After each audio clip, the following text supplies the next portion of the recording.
Morning, अस्सलाम वालेकुम। सबसे आगे हम आपको कहेंगे खुश आमदीद। मेरे साथ है मोहम्मद शुएब और मेरे साथ है सबीन फारूक और मेरे साथ है मेरा कॉफी का मग। ये कैसे आपने कॉफी का कप उठाया हुआ है? ये गिर जाएगा। मेरे कॉफी का मग है, मेरी मर्जी, मेरा फ्रीडम है कि मैं जैसे मर्जी कॉफी पीऊं। फ्रीडम मतलब आजादी। आजादी है। आपके लिए आजादी क्या है वैसे, अगर मैं आपसे डेफिनेशन पूछ सकूं? अच्छा, आजादी है कि मैं कुछ भी कर सकूं जिसपे मुझे कोई रोक टोक ना हो, लेकिन इसके साथ साथ my freedom ends where your freedom starts. तो इसका मतलब ये कि मेरी कॉफी का मग अगर मैंने ऐसे रखा, आपको तंग तो नहीं कर रहा? मुझे तंग कर रहा है, मुझे मेरी एंजाइटी ट्रिगर कर रही है। लेफ्ट हैंड पे तंग नहीं कर रहा। अगर मैं कहूँगी मेरा कॉफी का मग ये है तो आपको तंग कर सकता है ना? कर सकता है, लेकिन वहाँ भी तंग, वहाँ मुझे नहीं तंग कर रहा, लेकिन वो एडमिन वालों को जरूर तंग करे कि उनका कप टूट जाएगा। अच्छा नहीं, इतना मजबूत कप तो ना हो, मेरा हाथ मजबूत है। लोहे का थोड़ी है, कांच का। नहीं, मेरा हाथ मजबूत है। अच्छा, तो यहाँ पे आपको प्लीज मसला नहीं है ना, यहाँ पे देखिए कोई इशू नहीं है आपको। ठीक है, दोबारा करके बता रहा हूँ आपको। हाँ, इससे मुझे नुकसान अगर मैजिशियन एकदम यूं करे तो आपको तंग आप परेशान हो सकती है। तो यहाँ मेरा फ्रीडम जो है वो आपके लिए मसला कर सकता है। ठीक हो गया। अब ठीक है, ये एल्बर्ट कमू की डेफिनेशन है। इसका मतलब ये कि जहाँ पर एक लिमिट हो, एक लिमिट हो, आजादी उसी का नाम है जहाँ पर किसी दूसरे को नुकसान हो, एक हद में रहते हुए। ये थोड़ी है कि मैं कहूँ कि मैं मार धाड़ करूँ, मेरी आजादी है। मैं जो मर्जी बोलूँ, मेरी आजादी है। मैं जो मर्जी लिखूँ, मेरी आजादी है। मैं जो मर्जी कह दूँ, मेरी आजादी। ये थोड़ी आजादी। लेकिन देखिए, ये आजादी यहाँ पे चल सकती है, और स्पेशली इलेक्ट्रॉनिक मीडिया की बात करें, वो पॉलिसीज है, वहाँ पर ये बात हो सकती है, वहाँ पर आजादी का ख्याल रख सकते हैं, लिमिट्स का ख्याल रखा जा सकता है। लेकिन जब आप डिजिटल दौर की बात करते हैं, वहाँ पर तो कोई डिजिटल मीडिया पे चेक एंड बैलेंस नहीं है, किसी भी बाउंड्रीज खत्म हो गई हैं, कोई पॉलिसीज नहीं है, जिसका जो दिल करता है, जिस मर्जी जुबान में बात की जाती है, वहां पर किसी भी किस्म का आप कोई भी अलका बात किसी को भी कह सकते हैं, और उसको हम नाम दे देते हैं कि हमारा फ्रीडम है। और उस फ्रीडम के चक्कर में किसी और का फ्रीडम मुतासर हो जाता है, उसकी जिंदगी मुतासर हो जाती है। कैरेक्टर असैसिनेशन बड़ा आम सा मामला हमें नजर आता है, चूंकि आज वर्ल्ड प्रेस फ्रीडम डे है। इसी की मुनासबत से हमने सोचा कि आज गुफ्तगू का आगाज उसी से करें, लेकिन प्रोग्राम में आगे चलकर इस पर डिटेल से हम बात करेंगे। आज़ादी एक्चुअली है क्या, आज़ादी सहाफ़त क्या है? क्योंकि जब हम सोशल मीडिया पे कोई भी बात करना चाह रहे होते हैं, कुछ भी हम लिख देते हैं, तो वो एक स्पेसिफिक फील्ड होती है, एक तबका होता है जो कि मुतासिर होता है। शायद वो डायरेक्टली इन्वॉल्व नहीं होता, लेकिन ओवरऑल पूरी जो फील्ड होती है उसके बारे में परसेप्शंस क्रिएट हो जाती हैं कि ये लोग ऐसे हैं, ये लोग वैसे। लेकिन आज़ादी सहाफ़त एक्चुअली क्या है, और इसके अलावा ये कि इसकी क्या लिमिटेशंस है, क्या इसकी भी लिमिटेशंस है और वो क्या है, तो इस पर चल के हम आगे भी बात करेंगे प्रोग्राम में। लेकिन अभी आज़ादी घूमना फिरना क्या है?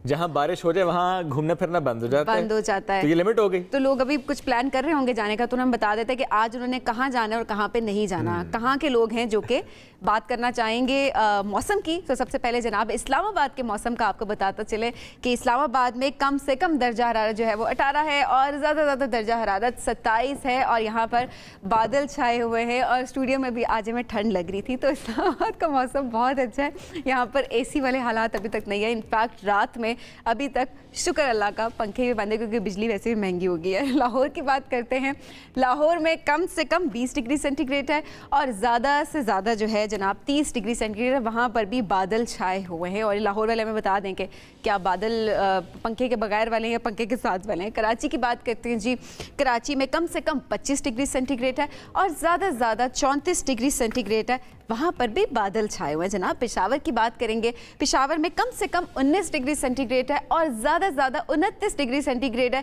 पेशावर में भी बादल है आज जनाब। और कोयटा की बात करेंगे, कोयटा में कम से कम 12 और ज़्यादा से ज़्यादा 28 डिग्री सेंटीग्रेड, वहाँ पर सूरज छाया हुआ है। अच्छा, तमाम इलाकों में जो है हम देख रहे हैं कि बादल हैं और बारिश का इम्कान भी है, लेकिन कोयटा वाहिद एक शहर है जहाँ पर हम देख रहे हैं कि जो है सूरज चाचू चमक रहे हैं, और सूरज चाचू जो है वो शुएब की बहुत फेवरेट हैं।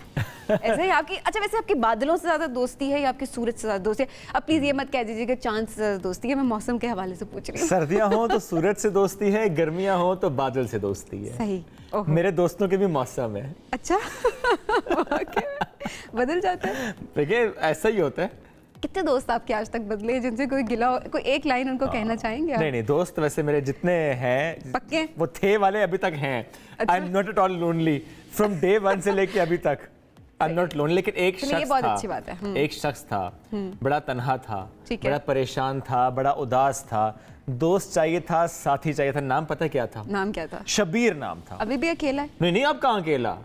कैसे मिला? क्या अब तो साथी मिल गया? नहीं, फिर क्या हुआ? आप ये देखिए, उसने नंबर लिखा, और उसने जो नंबर लिखा गार्ड रेल पर, तो उसके बाद महविश फ़खर हैं, ट्विटर यूज़र भी हैं, मेरी दोस्त भी हैं, उन्होंने वो पिक्चर ली, उन्होंने टैग किया इंतज़ाम में, उन्होंने कहा कि ये बड़े अकेले हैं, ज़रा इनके अकेलेपन का इंतज़ाम तो कीजिए।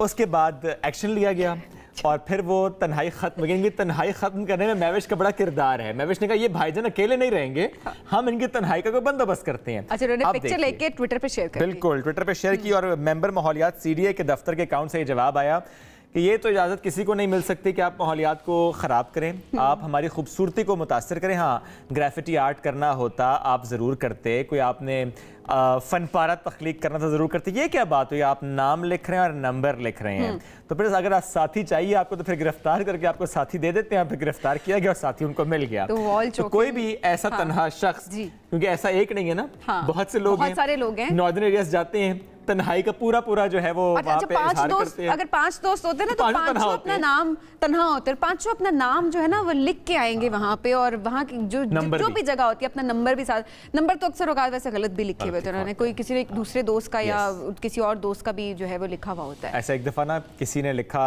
मोहम्मद शोएब वाज हियर और नंबर भी लिख दिया आगे। अब मुझे इतने लोगों ने टैग किया, मैंने कहा मैं तो इतने कभी गया भी नहीं ना, खैर मेरा वो नंबर था तो लोगों ने बड़ा टैग किया। लेकिन हाँ, ये जो होता है ना कि आई वाज हियर, और भाई पता है हमें आप वहाँ गए थे, बताने की जरूरत नहीं, कोई मसला नहीं, माहौल को खराब करने की जरूरत नहीं है आपको किसी भी तरह से, और दीवारों को, जगहों को बिल्कुल मत खराब करें। अच्छा, वहाँ पर उसको गिरफ्तार कर लिया गया और उसके बाद फिर महविश ने दोबारा से ट्वीट किया कि शबीर अब तन्हा नहीं रहा, तो ये सोशल मीडिया पे जो हैशटैग था वो बड़ा जबरदस्त ट्रेंड कर रहा था। आपने महविश की तरह काम करना है जी, कहीं पर आप ऐसी तहरीर देखें, नाम और नंबर आप टैग करें उस शहर की इंतजामिया को, और आई होप कि जिस तरह यहाँ पर एक्शन लेके वहाँ भी एक्शन लिया जाएगा। वैसे हाँ, अगर आपने कोई रिकॉर्ड कायम किया होता फिर आप कहीं दर्ज करते, लिखते तो करें। फिर भी देखिए शोएब, वो हर जगह की ना एक अपनी जगह होती है। नहीं, वहाँ ना लिखते, कहीं और लिखते ना, कहीं भी ना लिखते, अपने घर में लिखते, अपनी वॉल पे लिखते, अपनी फेसबुक वॉल पर लिख देते कि मैंने ये काम किया है, तो फिर हमें समझ भी आती। लेकिन किसी और की दीवार पर, किसी और की जगह पर, या जब हम एक पब्लिक प्लेस की बात करते हैं वहाँ पर ही लिखना, ये तो बिल्कुल मुनासिब नहीं है। कोई इंटरेस्टेड नहीं है, कोई इंटरेस्टेड नहीं है आपके नंबर में भी, आपके नाम में भी, और आपने कुछ भी अगर अचीव किया है तो ऐसे अगर आप लिख के जाएंगे, नोबडी नोज यू, और कोई आपको इससे जानेगा नहीं, और अच्छे तरीके से आपको कोई भी नहीं जा रहा है, अच्छे अल्फाज में आपको याद नहीं रखा जाएगा, आपका वो हाल होगा जो कि शबीर का हाल हुआ है। बिल्कुल ऐसी है। वैसे जो रिकॉर्ड बनाता है ना, उसे कहीं ऐसा लिखना नहीं पड़ता, वो रिकॉर्ड होल्डर वैसे ही हमारे सामने आ जाते हैं, उनका काम इतना बोलता है। जैसे कि ब्रिटिश पाकिस्तानी फॉर्मूला रेसर इनाम अहमद, उनकी बात करें, ग्रैंड प्री में टॉप 5 पोजीशंस में आने वाले पहले पाकिस्तानी बन चुके हैं। इनाम अहमद ने यह एजाज़ अलबामा ग्रैंड प्री में 4थी पोजीशन हासिल करके अपने नाम किया। रेस का जो इनेकाद है अमेरिका के बाबर मोटर स्पोर्ट्स पार्क में किया गया। दुनिया के 18 बेहतरीन रेसर्स ने हिस्सा लिया, और ये देखिए कि टॉप 5 पोजीशंस में वो आए हैं, पाकिस्तान का नाम उन्होंने रोशन किया है। ज़बरदस्त जी, congratulations, will try to have him some day as well इंशाल्लाह। एग्जैक्टली। तो इसी तरह से आप में भी कोई टैलेंट है तो हमें ज़रूर बताएं। हमारी कोशिश होती है कि ये इस तरह की खबरें सोशल मीडिया पे ज़्यादा गर्दिश नहीं कर रही होती। मैंने ये देखा है कि अगर कोई आप कोई पॉलिटिकल खबर लगा देंगे या किसी भी तरह से आप ना कोई ऐसी चीज़ लगा देंगे जिस पे डिस्कशन हो सकती है, वो ज़्यादा वायरल हो रही होती है। लेकिन इस तरह का जो हमारा टैलेंट है, अगर कोई ऐसी चीज़ अपलोड होती है तो उसको उस तरह से शेयर नहीं किया जा रहा होता, क्योंकि शायद इतनी ज़्यादा अहमियत नहीं मिल रही होती। अच्छा, वैसे कभी कभी ज़्यादा शेयर करना भी नुकसानदेह हो जाता है, जैसे कि मेसी की छुट्टियाँ। अच्छा, सौदी अरब में हमने कल शेयर किया था कि वो सऊदी अरब गए अपनी फैमिली के हमने नहीं, बहुत से और लोगों ने शेयर किया था सोशल मीडिया पे, खासा शेयर हुआ। फिर हुआ ये कि फ्रेंड्स क्लब ने नोटिस ले लिया, पीएसजी ने कहा है हमें बताए बगैर छुट्टियां, ये मेसी ने क्या किया, तो 2 हफ्ते के लिए उनका फिर मुअत्तल किया। अब 14 दिन तक वो क्लब की जानिब से कोई मैच नहीं खेल सकेंगे, ना ट्रेनिंग कर सकेंगे। रियाद में वो मौजूद हैं, छुट्टियां वो मना रहे हैं, लेकिन फ्रेंच क्लब ने कहा बताए बगैर अगर जाएंगे तो फिर तो काम खराब है। वैसे तो he is ambassador of tourism in Saudi Arab, लेकिन बताए बगैर तो आप नहीं जा सकते ना, किसी भी कॉन्ट्रैक्ट में अगर आप हैं तो नहीं जा सकते। वैसे देखा जाए तो एक तरह कहना नहीं चाहिए, लेकिन फिर भी हम कह जरूर देते हैं। अच्छा नहीं हुआ 2 हफ्ते की और छुट्टियां मिल गई, तनख्वाह तो उनको मिल रही है, और ना भी मिले तो मेसी को तनख्वाह की क्या जरूरत है। लेकिन ये है कि 2 हफ्ते आराम से, क्या पता उन्होंने जानबूझ के किया हो ताकि उनको मुअत्तल किया जाए और 2 हफ्ते और एंजॉय कर सकें। ये देखिए मेसी बता सकते हैं, अब ये बता सकते हैं। देखिए हम इतने सियासतदानों से बातें करते हैं, लोगों से बात घुमाना और कहाँ लेके जाना सीख गए थोड़ा। चले बढ़ते हैं आगे। एक जुमला कहा जाता है ना, जिससे अल्लाह रखे उसे कौन चखे। बेशक ऐसी वीडियो आई कि वो जुमला बिल्कुल उस पे ना मुस्ताक आता है कि कराची में एक शहरी है, टारगेट किलिंग का ये वाक़या मुजज़ाना तौर पर वो बच गए हैं। इलाका बल्दिया रशीदाबाद से वायरल होने वाली ये वीडियो है जिसमें देखा जा सकता है कि शहरी के सर पर पीछे से टारगेट किलर ने पिस्टल रखा, ट्रिगर दबाया, लेकिन गोली चैम्बर में फंस गई और वो चल नहीं सकी। मुलजिम ने फिर से पिस्तौल लोड किया, फिर से गोली चलाने की कोशिश की, लेकिन पिस्तौल दोबारा भी नहीं चल सका। नाकाम होने पर टारगेट किलर ने कहा अब मेरा ख्याल है मैं इनकार ही समझूं और वापस जाऊं, तो वापस भागा और मोटरसाइकिल पर बैठकर फरार हो गया। मकामी शहरों का ये कहना है कि जिस शहरी को टारगेट किया जा रहा था वो चंद रोज़ कबल दूसरी जमात में शामिल हुआ था और ये वाक़या मुबैना तौर पर एक सियासी कारकुन की टारगेट किलिंग की कोशिश थी।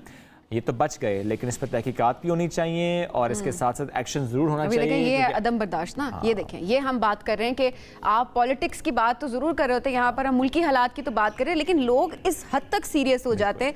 सीरियस मुल्क के लिए सोचना बहुत अच्छी बात है, लेकिन इस तरह से जज्बाती हो जाना और बगैर सोचे समझे, बगैर आप इंसानी जान की कदर ना करें, तो ये बिल्कुल ठीक बात नहीं। इससे मुल्क आगे नहीं जाएगा, इससे मुल्क पस्ती की तरफ ही जाएगा, चाहे आप जिस मर्जी सियासी जमात के सपोर्टर हैं। बिल्कुल ऐसे ये जो आगे जाना और पीछे जाना मुल्क का, शहर का, इलाके का या दुनिया का, ये बड़ा अहम एक मामला होता है सभी। हम अगर पाकिस्तान की बात करें, जनरली हमें लगता है ना कि पाकिस्तान रुक गया है आजकल, चाहे सियासी तौर पर देखें, मुआशी तौर पर देखें। अगर हम ऐसा फील आता है बाजू का लोगों से आप अगर बात करें वो थोड़े होपलेस भी हो जाते हैं। या आप थर्ड वर्ल्ड कंट्रीज की जब बात करते हैं तो या डेवलपिंग नेशंस की बात करते हैं तो हालात खासे मुश्किल नजर आते हैं। हम कहते हैं ये जो इन्फ्लेशन है इट्स ग्लोबल, लेकिन ऐसे में एक उम्मीद की किरण भी है। वो हैं बिल गेट्स। वो बिल गेट्स हैं, जिस तरह उन्होंने बात की और उनकी साबिक अहलिया ने जिक्र किया है, वो एक मुश्तरका उनकी तसनीफ़ है जिसमें वो कहते हैं कि 2035 तक दुनिया में गुर्बत ख़त्म होने की पेशगोई कर रहे हैं। द वर्ल्ड इकनॉमिक फोरम के सालाना इजलास के मौके पर 25 सफ़ात पर मुश्तमिल रिपोर्ट, जिसमें बिल गेट्स और उनकी साबिका अहलिया मेलिंडा गेट्स ने अपनी मुश्तरका तसनीफ़ में ये दलील दी कि दुनिया इस वक्त पहले से बहुत बेहतर हालत में है और 2035 तक इस दुनिया में कोई गरीब मुल्क नहीं रहेगा, क्योंकि ये कौमें अपने अमीर हम मनसबों की ईजादात से मुस्तफ़ीद हो रही हैं। ये उन्होंने कहा कि तकरीबन तमाम ममालिक जिन्हें आज हम कम या दरमियानी आमदनी का कहते हैं, वो अपने पड़ोसी मुल्क से सीख रहे हैं। वो मुल्क जो तरक्की में बहुत आगे हैं उनसे सीख रहे हैं, वो चाहे वैक्सीन के मामलात हों, बेहतर सीड्स हों, डिजिटल डिफरेंट डोमेन्स में जिस तरह से लोगों ने सीखा है, काम किया है, उनसे हम लोग अब सीख रहे हैं। कितनी अच्छी बात है, किसी और मुल्क में कोई अच्छा काम हो हम उनसे सीखते हैं और आगे बढ़ते हैं, अडेप्ट कर रहे होते हैं और उनकी बनाई हुई चीज़ों को भी हम ले रहे होते हैं ना, तो उनको हम अडेप्ट कर रहे होते हैं। तो ये बहुत अच्छा था कि आई रियली होप कि ये रिपोर्ट बिल्कुल ठीक हो 2035 तक, क्या उससे पहले तक हालात बेहतर हो जाएं। पाकिस्तान की स्पेसिफिक अगर हम बात करते हैं तो अभी हालात ठीक नहीं है। ये सारी चीज़ें हम डिनाई नहीं कर सकते। इसका मतलब ये नहीं है कि जो इस वक्त जो हुकूमत काम करी है, जो पिछली हुकूमतों ने काम किया है, वो बिल्कुल अच्छा काम करी है। इसका ये बिल्कुल मतलब नहीं है, मेहनत आपको साथ साथ करनी है, तभी आप आगे बढ़ सकेंगे। एग्जैक्टली एक ब्रेक की तरफ बढ़ना है हमें, फिर हम उससे आगे बढ़ेंगे। सबसे आगे में ब्रेक शामिल करेंगे, वापस आएंगे, साथ रहिए। Welcome back after the break. आज दुनिया भर की तरह पाकिस्तान में भी आज़ादी सहाफ़त का दिन मनाया जाएगा और इस वक्त मीडिया की तारीख के एक मुश्किल दौर से गुजर रहा है। अगर मीडिया ये कहा जाए तो गलत ना होगा। फ्रीडम नेटवर्क की ताज़ा तरीन रिपोर्ट, इसके मुताबिक पाकिस्तान में सहाफ़ियों पर हमले और धमकियां, इसमें 63% इजाफा हुआ है। पिछले एक साल में ऐसे कम से कम 140 केसेस रिपोर्ट हुए हैं, जबकि 5 सहाफ़ी अपनी जानों से हाथ धो बैठे हैं। मगर मीडिया का एक बड़ा मसला नाम निहाद सहाफ़ियों का भी है, जो बर वक्त सोशल मीडिया पर तज्ज़िया और तबसरे तो करते हैं, मगर इनका ना सहाफ़त से कोई ताल्लुक़ है, ना उनके पास कोई मुसद्दिक़ा ख़बर होती है, ना कोई सोर्सेज होते हैं। इसके अलावा मीडिया खुद भी तकसीम का शिकार दिखाई देता है, जिसकी वजह से उसकी क्रेडिबिलिटी मुतासिर हो रही है। तो बड़ा अहम मौजूद जिस पर आज हम बात करना चाहते हैं। बिल्कुल जी, इसी हवाले से बात करेंगे। हमारे साथ मौजूद है सीनियर एंकर पर्सन और मारूफ तज्जियागार हैं आसमा शिराजी साहिबा हमारे साथ इस वक्त मौजूद है। आसमा साहिबा, आज प्रेस फ्रीडम डे है, हम सब ऑब्जर्व भी कर रहे हैं, ये डे हम मना भी रहे हैं। पाकिस्तानी सहाफ़त की अगर बात की जाए, आपको क्या लगता है पाकिस्तानी मीडिया कितना आज़ाद है? जी बहुत बहुत शुक्रिया। आज ज़ाहिर है कि आज़ादी इज़हार का जो आलमी दिन है 3 मई को मंसूब किया जाता है, उससे वो दिन है और कितना आज़ाद है मीडिया, तो उसके हवाले से तो ये एक ऐसी चीज़ है जो छुपी नहीं रह सकती। पहले पाकिस्तान के अंदर कभी भी मीडिया जो है वो मुकम्मल आज़ाद नहीं हुआ।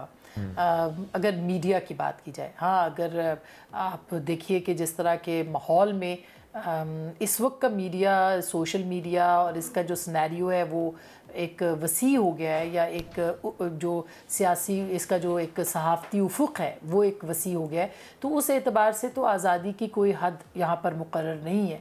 लेकिन आज जब 3rd मई है तो हम देख रहे हैं कि उसी तरह के पाकिस्तान की सहाफ़त के ऊपर कदगने हैं जो पहले रहती रही हैं। पाकिस्तान में 75 सालों में जिस तरह से आमरीतों के अंदर सहाफ़ियों ने काम किया है, फिर पिछले दौर के अंदर जिस तरह फ़िस्तायत के अंदर सहाफ़ियों ने काम किया है, और आज भी जो एक तरह से कदगने हैं वो पाकिस्तान। अच्छा, और आसमा, इस डिजिटल दौर की सहाफ़त में और डिजिटल दौर से पहले की सहाफ़त, आपकी नज़र में फ़र्क क्या आया?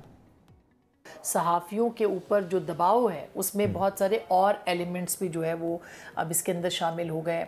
मसलन सोशल मीडिया के ऊपर ट्रोलिंग करना, ख़वातीन को, हज़रात को, जितने भी सहाफ़ी हैं उनको उसका निशाना बनाना, इल्ज़ाम लगाना, उनको डिग्निटी को क्वेश्चन करना।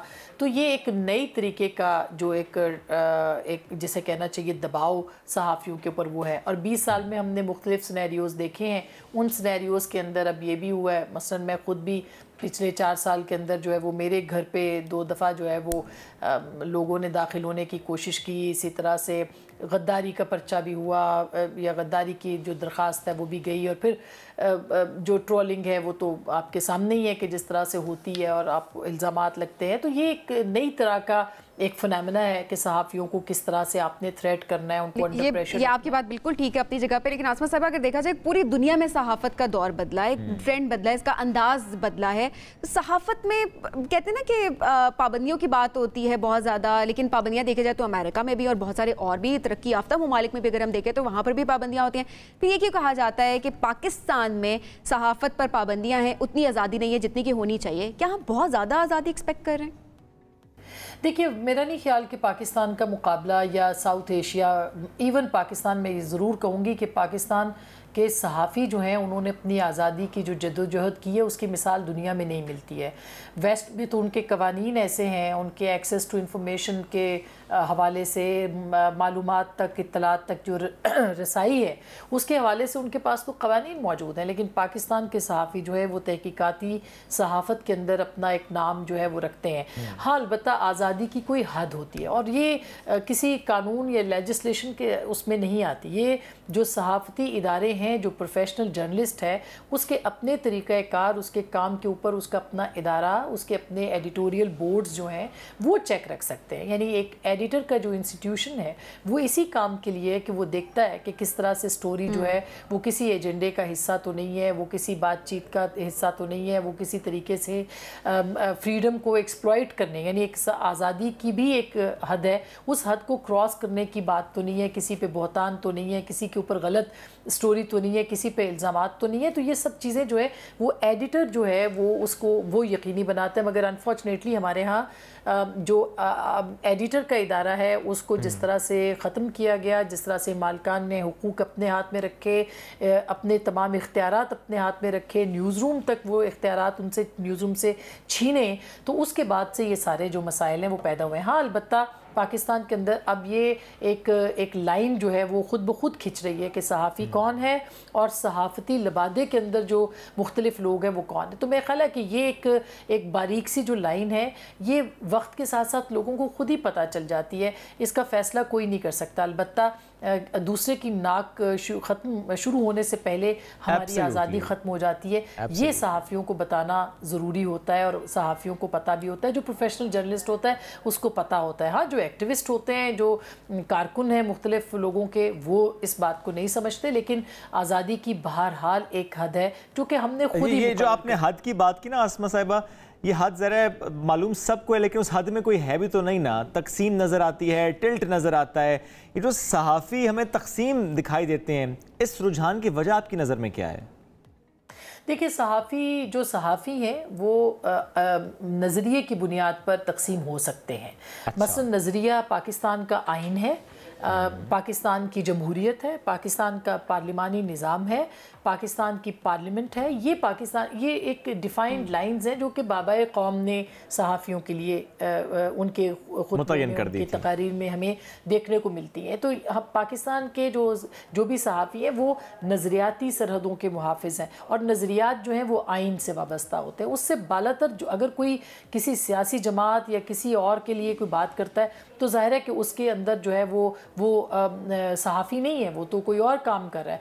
तो इसकी बुनियाद के ऊपर तकसीम जो है वो बिल्कुल नज़र आती है।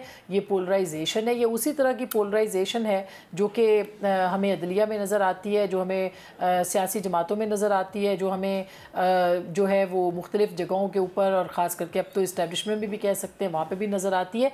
मगर जो सहाफ़ी है वो अपने आप को तमाम चीज़ों से बालातर रख के सिर्फ़ और सिर्फ आइन की जो मुकर्रर करदा हुदूद है उनके अंदर रख के आज़ादी इज़हार की हुदूद उसके ऊपर अपने आप को महदूद रखता है। और तकसीम की वजह शायद यही है कि जो सहाफ़ी नहीं है वो साफ नज़र आ रहा है और जो सहाफ़ी हैं वो उन्हीं हुदूद के अंदर रहते हुए काम करते हैं। लेकिन आसमा साहिबा, आप जहाँ पर हुदूद की बात कर रही हैं वहाँ पर चलें, इलेक्ट्रॉनिक मीडिया पे हम देख लेते हैं, वहाँ पर पॉलिसीज़ होती हैं, बात हो रही होती है, लिमिटेशंस होती हैं कि ये बात कर सकती है नहीं कर सकती, डूज एंड डोंट्स का पता हो। लेकिन सोशल मीडिया की बात करें तो वहाँ पर भी सहाफ़त का ट्रेंड शुरू हो चुका है। अब तो जिसका दिल करता है वो सहाफ़ी बन के वो सोशल मीडिया पर नाम निहाद सहाफ़ियों की अगर हम बात करें, सोशल मीडिया पर वो जाते हैं, वहाँ पर वो तज्जिया भी देना शुरू कर देते हैं। उनके पास कोई खबर नहीं होती, तज्जिया होता है प्रॉपर, और फैक्ट्स एंड फिगर्स का तो पता ही नहीं होता उन्हें। और इसी तरह से वो कहते हैं कि जी हमारी आज़ादी है क्योंकि हम सोशल मीडिया पे तो कोई भी सहाफ़त की बातें करना शुरू कर देता है। ऐसे सहाफ़ियों के बारे में आप क्या कहेंगे? देखिए, मेरा ख्याल है कि दो तरह की चीज़ें हैं। जब तक आप ख़ुद किसी चीज़ के या किसी एजेंडे के ऊपर हैं तो फिर तो बहुत सारे लोग जो हैं वो उस एजेंडे की पैरवी करने के लिए अपने आप को उस एम्बिट में ले आते हैं जिसको कि सहाफ़ी कहते हैं। सहाफ़ी सोशल मीडिया के ऊपर मौजूद हैं, बहुत सारे हैं, लेकिन आप उनके लबो लहजे, उनकी तहरीर को देख लें और वो जो कि सहाफ़त का लबादा ओढ़ के बैठे हैं, उनके लबो लहजे, उनके ट्वीट्स को या उनकी चीज़ों को या उनकी तहरीरों को देख लें तो वो बिल्कुल मुख्तलिफ होती हैं। तो मेरा ख्याल है ये फ़ैसला क़ारीन के ऊपर छोड़ देना चाहिए कि वो किसको समझते हैं कि कौन कहाँ पे किस तरह से खड़ा है। हाँ, सहाफ़ी का काम जो है वो पॉपुलरिज्म नहीं है, वो जो सही हक़ाइक़ हैं वो उसको वो सामने रखने होते हैं, भले उसके लिए कुछ भी हो जाए। और सहाफ़ी जो फैक्ट से हटता नहीं है, वो अपनी ओपिनियन ज़रूर दे सकता है, उसको उसका इख्तियार है। लेकिन जो बहुत सारे लोग आए हैं अब सोशल मीडिया के ऊपर, ये इतनी वास्ट चीज़ है कि आप इसको कंट्रोल नहीं कर सकते। हर कोई अपने आप को सहाफ़ी कहलाता है, हर कोई अपने हाथ में कलम रखता है, अपने हाथ में टैब रखता है, अपने हाथ में मोबाइल रखता है, उसके ऊपर वो टाइप करके अपने आप को सहाफ़ी बनाता है। लेकिन सहाफ़ती तंजीमों ने जो लाइंस डिफ़ाइन की हैं या जो हुदूद रखी हैं या जो डेफिनेशन की है सहाफ़ी की, वो ये है कि आप एक वर्किंग जर्नलिस्ट हैं, आप अमली सहाफ़ी हैं, आपका खाना पीना ओढ़ना बिछोना जो है वो सिर्फ सहाफ़त ही होती है, उसके अलावा कुछ नहीं होता। उसमें आप हक़ाइक़ पेश करें और स्ट्रेट अपने हक़ाइक़ पेश करें तो मेरा ख्याल है कि वो लोगों को, जो हमारे क़ारीन हैं, हमारे नाज़रीन हैं, उनको समझ में आता है कि कौन सहाफ़ी है और कौन। और आसमा, हमारी बड़े ज़बरदस्त सहाफ़ी, बड़ा नाम उन्होंने कमाया, लेकिन जब हम उनके सोशल मीडिया पर वीडियोस देखते हैं तो लगता ये है कि वो सोशल मीडिया ट्रेंड को देखकर एक वीडियो अपलोड कर रहे हैं, यानी पॉपुलर बात कर रहे हैं, व्यूज़ बढ़ाने के चक्कर में लगे हुए हैं। किस कैटेगरी में फॉल कर रहे हैं वो सहाफ़ी? देखिए, अनफॉर्चुनेटली पिछले कुछ अरसे में ये चीज़ आई है।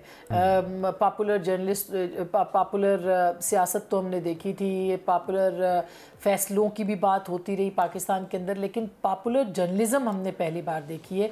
और एक बड़ा ही अच्छा मिसरा है कि चलो तुम उधर को हवा हो जिधर की। यानी अगर आपको लाइक्स अच्छे मिल रहे हैं, अगर आपको ट्वीट्स रीट्वीट्स अच्छे मिल रहे हैं, आपको रीच अच्छी मिल रही है, आपको यूट्यूब पे व्यूअर्स अच्छे मिल रहे हैं, तो आप अपने ओपिनियन को उसके मुताबिक मोल्ड करके पेश करते हैं।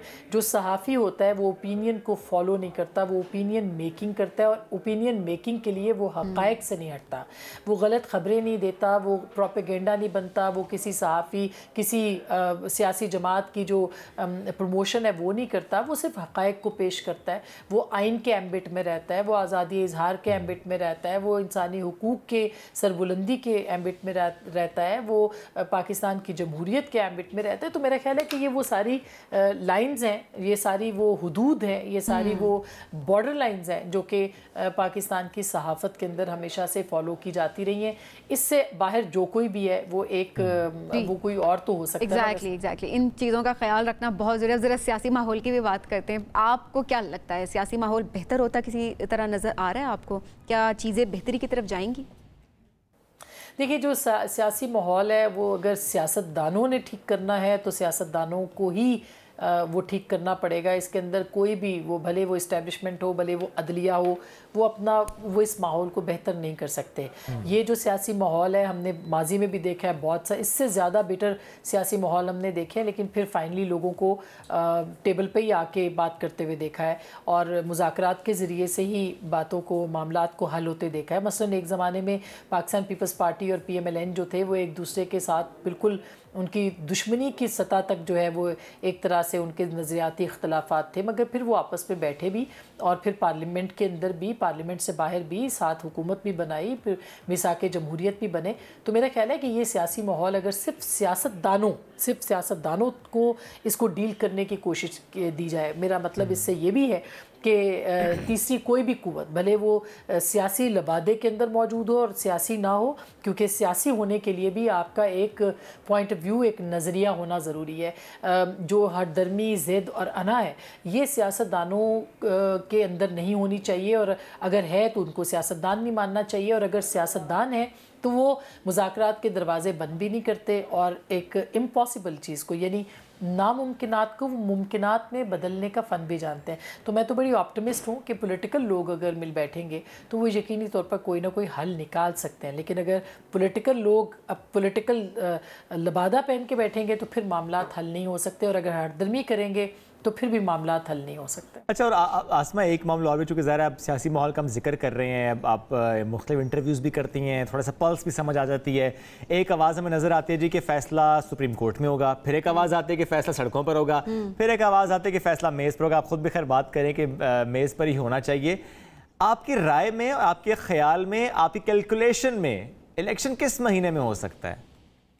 जी, ये तो मेरा नहीं ख्याल, मैं तो इसके लिए शेख रशीद साहब बनना पड़ेगा, मुझे कोई ज्योतिषी बनना पड़ेगा, बताना पड़ेगा कि नजूमियों की तरह के किस महीने में हो सकते हैं, किस में नहीं हो सकते। आइन ये कहता है कि इस असेंबली की मुद्दत 13 अगस्त को पूरी होगी और उसके विद इन 90 डेज़ या 60 डेज़ जो है वो इंतखाबात को होना चाहिए और अपनी मुद्दत के अंदर होना चाहिए।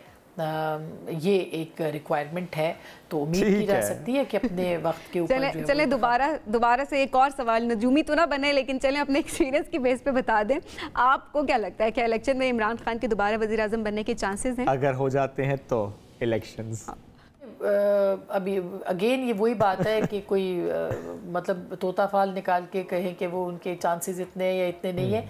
वो एक सियासी रहनुमा है इमरान खान साहब और उनकी एक जमात है। अगर वो इलेक्शन लड़ते हैं और वो जीतते हैं तो उनके इम्कानात हैं बिल्कुल उसी तरह से जिस तरह से बाकी जमातों के मौजूद हैं। तो इम्कानात तो हर सियासी जमात के इलेक्शन से पहले हैं। कोई दुनिया का सर्वे नहीं है जो कि हम इस वक्त कह सकें अखलाकी तौर पर कि जी ये सर्वे सजेस्ट करता है कि फ़लाना वज़ीर आज़म बन सकता है और फ़लाना नहीं। ठीक, बहुत शुक्रिया। आसमा शराजी साथ मौजूद थी और आज़ादी सहाफ़त या वर्ल्ड प्रेस फ्रीडम डे की जब हम बात करते हैं उससे मुतालिक भी गुफ्तगू कर रही थी और थोड़ा सा हमने सोचा कि तबसरा करवा लें उनसे सियासी माहौल पर भी। और वो सियासी माहौल पे उन्होंने जो तबसरा किया है वो बिल्कुल गैर सियासी नहीं किया है ना। ऐसे ही है, सियासतदानों की तरह घुमा फिर आगे किया है। चलें, कोई इतना तो बनता है ना। वो देखें नजूमी तो नहीं, उन्होंने ठीक बात की थी। एक ब्रेक की तरफ बढ़ते हैं, ब्रेक से वापस आएंगे, साथ रहिए। Welcome back after the break. Pakistan की पहली डिजिटल मरदमशुमारी मुकम्मल तौर पर मुतनाज़ा हो चुकी है और सिंध में MKM Pakistan, Sindh United Party, Qaumi Awami तहरीक और GS सिंध महाज की तरह जमात इस्लामी भी इस पर मुसलसल एतराज़ात कर रही है और अपने मुतालबात के हक़ में मुजाहरे कर रही है, धरने दे रही है। जमात इस्लामी का मौक़िफ़ है कि मरदमशुमारी में कराची की आबादी को कम दिखाने की कोशिश की जा रही है ताकि सूबे की बरसर इक़्तिदार पार्टी पाकिस्तान पीपल्स पार्टी को इंतखाबी फ़वाइद पहुँचाए जा सकें। पार्टी के मजीद एतराज़ात क्या हैं और अपने मुतालबात मनवाने के लिए वो क्या कर रही है, इस पर बात करेंगे। अमीर जमात इस्लामी कराची हाफिज़ नईमुर रहमान साहब हमें ज्वाइन कर चुके हैं। बिल्कुल जी हाफिज़ साहब, आपका इल्ज़ाम है कि आपको जो है कराची वालों को कम गिना जा रहा है, आबादी को कम दिखाया जा रहा है। आपका ख्याल में कितनी कमी दिखाई जा रही है आबादी में? देखें, कराची की मरदमशुमारी के हवाले से बहुत वाज़ेह बात यह है कि ये किसी भी सूरत में 3.5 करोड़ से कम इसलिए नहीं है कि आप बिजली के मीटरों का हिसाब लगा लें कि पर हाउस होल्ड एवरेज क्या होता है। गैस के मीटर जो पर हाउस होल्ड तकरीबन एक घर जो तकरीबन 6 लोगों का कहलाता है, वो 2.5 से 3 घरों पर एक गैस का मीटर होता है डोमेस्टिक। ये पूरा रिकॉर्ड मौजूद है, SSGC से आप कंफर्म कर सकते हैं। उसके मुताबिक 15 से 18 लोगों पर एक मीटर है, 23 लाख मीटर हैं। सीधा हिसाब बनता है, आप लगा लीजिए। इसी तरह से बिजली के मीटर 33 लाख जो हैं उनमें से जो रेजिडेंशियल है वो निकाल रहे हैं और उस 1.5 हाउस होल्ड का हिसाब उससे निकाल लीजिए। इसी तरह से आप मास्टर प्लान देख लीजिए, बहुत सारी यूएनए की रिपोर्ट्स देख लीजिए, डेमोग्राफर के तज्जिए देख लीजिए, थिंक टैंक्स की रिपोर्ट देख लीजिए, किसी भी सूरत में ये 3.25 साढ़े 3 करोड़ से कम तो बनता ही नहीं है। अब आ जाइए आपके ये बात हो क्यों रही है कि हमने अब तो 30 लाख बढ़ गई हमारी आबादी, 10% बढ़ गई। ये इसलिए हो रही है कि एक जाली मरदमशुमारी जो 2017 में हुई उसको हुकूमत ने मंजूरी दी। हुकूमत में कौन शामिल था? बदकिस्मती से कराची से ताल्लुक़ रखने वाली 2 पार्टियां थीं, एक MQM और PTI, जिसको बहुत बड़ा मैंडेट मिला। हमने उस वक्त कहा कि आप मंजूरी मत दें, ये एक रेफरेंस बन जाएगा, अगली मरदमशुमारी इसी के मुताबिक काउंट होगी और बेवकूफ़ बनाया जाएगा। लेकिन उन्होंने कहा मंजूरी नहीं देंगे तो काम आगे नहीं चलेगा। हमने कहा कि ये दुनिया में कौन सा तरीक़ा है कि एक गलत चीज़ की मंजूरी दें आप ताकि और उसको कानूनी बना दें ताकि कोई सही काम हो सके, उसको कलअदम करार दें। उन्होंने कलअदम करार नहीं दिया, जिसके नतीजे में अब रेफरेंस पॉइंट 2017 हुआ। जब उससे कम शुमार हुआ तो शोर हुआ कि भाई उससे भी कम हो गई, जब उससे ज़्यादा हो गया तो खुशियाँ मना रहे हैं कि हमने 20 लाख बढ़वा दी, 30 लाख बढ़वा दी। और मुझे ये बात पता है कि इन हुकूमती पार्टियों के दरमियान ये बात आपस में तय हो गई है। जो एतमाद के वोट ऐसे ही नहीं थोड़ी दे रहे होते हैं, ये इसमें तय हो गई है कि भाई थोड़ा शोर शराबा होगा और हम कोई 2 करोड़ से ऊपर लेकर जाएंगे, 2.25 करोड़ या ज़्यादा से ज़्यादा चलें। बहुत शोर किया जमात इस्लामी ने तो हम 2 करोड़ 40 लाख कर देंगे और उसके बाद जो है हम खुशियाँ मनाएंगे कि हमने कराची की आबादी में 90 लाख का इजाफा करवा दिया या 80 लाख का इजाफा करवा दिया। मैं बहुत वाज़ेह कर देना चाहता हूँ कि ये गलत तरीक़ेकार है, ये कराची के साथ जालसाजी है, धोखा देना है, और जो भी ये काम करेगा उसको हम एक्सपोज करेंगे। हमारा कोई कंसर्न किसी के ख़िलाफ़ या हक़ में नहीं है। हम सिर्फ ये चाहते हैं कि जो यहाँ रहता है, चाहे कोई ज़ुबान बोलने वाला हो, सिंधियों को क्यों नहीं गिना जाए जो 20-30 लाख की तादाद में रहते हैं, पख्तूनों को क्यों नहीं गिना जाए जो 40-50 लाख की तादाद में रहते हैं, पंजाबियों को क्यों ना गिना जाए, सराइकियों को क्यों ना गिना जाए, इस तरह कश्मीरी, हज़ारवाल, मेमन, गुजराती, बलोच इतनी बड़ी तादाद में है। आप मुस्तकिल पते की बुनियाद पर उनको वहीं काउंट करें ताकि वसाइल भी वहाँ चले जाएँ, असम्बलियों की नुमाइंदगी भी वहाँ चली जाए और उसके नतीजे में हमारा रोज़गार, जॉब्स भी वहाँ चली जाएँ, इसलिए कि फ़ेडरल कोटा मौजूद है मुलाजमतों का। जब आप मुलाजमतें में हमारा हक़ मारेंगे, वसाइल में हमारा हक़ मारेंगे, असम्बली की नुमाइंदगी में हमारा हक़ मारेंगे तो हम आवाज़ नहीं उठाएंगे। तो हम इसलिए आवाज़ उठा रहे हैं। और जो भी ये जालसाजी करेगा, हुकूमती पार्टियाँ ख़ास तौर पर जो PDM में शामिल हैं, जो दौड़ कर जाकर वज़ीर-ए-आज़म को एतमाद का वोट दे रहे हैं, वो कराची को बेचेंगे तो कराची के लोग। नेमर रहमान साहब, ज़ाहिर इसमें एक अहम बात जो आप जिसकी निशानदेही करेंगे, परमानेंट एड्रेस पे ज़ाहिर चूँकि वो दर्ज हो रहा होता है, इसकी वजह से मसला होता है। लेकिन इसके अलावा जो शिकायत आ रही हैं, मैं ज़रूर चाहूँगा आप वो शेयर करें, चूँकि एक पोर्टल आप लोगों ने की तरफ से कायम किया गया है। कितनी शिकायत आई हैं सर उसमें? देखिए, हमारा जो सर्वे पोर्टल है ना, इस सर्वे पोर्टल में मेरा ख्याल है कि अब तो ये कई हज़ार हो चुकी हैं, 10,000 से ज़्यादा हो गई होंगी। अच्छा। और वो उसमें हम एक सर्वे कर रहे हैं कि जिससे पता चले। सर्वे का तो सैंपल वैसे भी बहुत थोड़ा होता है, लेकिन ये तो अच्छा खासा सर्वे आ गया है। और इत्तेफाक की बात ये है कि ऑथेंटिक इसलिए है कि जो हमारा सर्वे है ना, वही सर्वे पाकिस्तान ब्यूरो ऑफ स्टैटिस्टिक्स का भी था। जब उन्होंने कॉम्बिंग ऑपरेशन किया और मुख्तलिफ इलाकों में जाकर रैंडम चेकिंग की, तो उन्होंने भी ये बात बताई कि तकरीबन यानी 32,000 हाई राइज बिल्डिंग में से 40% ऐसी जगह हैं जहाँ पर खाना शुमारी नहीं हुई। अच्छा। और फिर जहाँ खाना शुमारी हो गई, फिर मज़ीद मरदमशुमारी, उसके बाद उन्होंने एक्सटेंशन दी थी। अब कुछ बेहतर हो गया होगा थोड़ा बहुत, लेकिन हमारे सर्वे और उनके सर्वे में कोई फ़र्क ही नहीं था। हम भी यही बता रहे हैं कि 35 to 40% खाना शुमारी नहीं हुई, फ्लैटों में भी और बड़ी बड़ी आबादियों में। और उसके साथ साथ वो भी नहीं हुआ, मरदमशुमारी भी जो है उसके बाद बहुत सारी जगहों पे खाना शुमारी के बावजूद नहीं हुई। तो जब एक वाज़ेह तौर पर चीज़ मौजूद है तो फिर सिर्फ एक्सटेंशन देना और ये कहना कि जनाब हमने तो एक्सटेंशन दे दी इसलिए अब काम मुकम्मल हो गया, एक्सटेंशन इशू नहीं है। आप 10 दिन में काम मुकम्मल कर दें तो 15 दिन की ज़रूरत नहीं है, आप 7 दिन में कर दें। और अगर 15 दिन में मुकम्मल नहीं हो रहा तो वो भी कोई टाइम लाइन नहीं है, काम मुकम्मल होना चाहिए। एक एक फ़र्द जो यहाँ रहता है वो गिना जाए।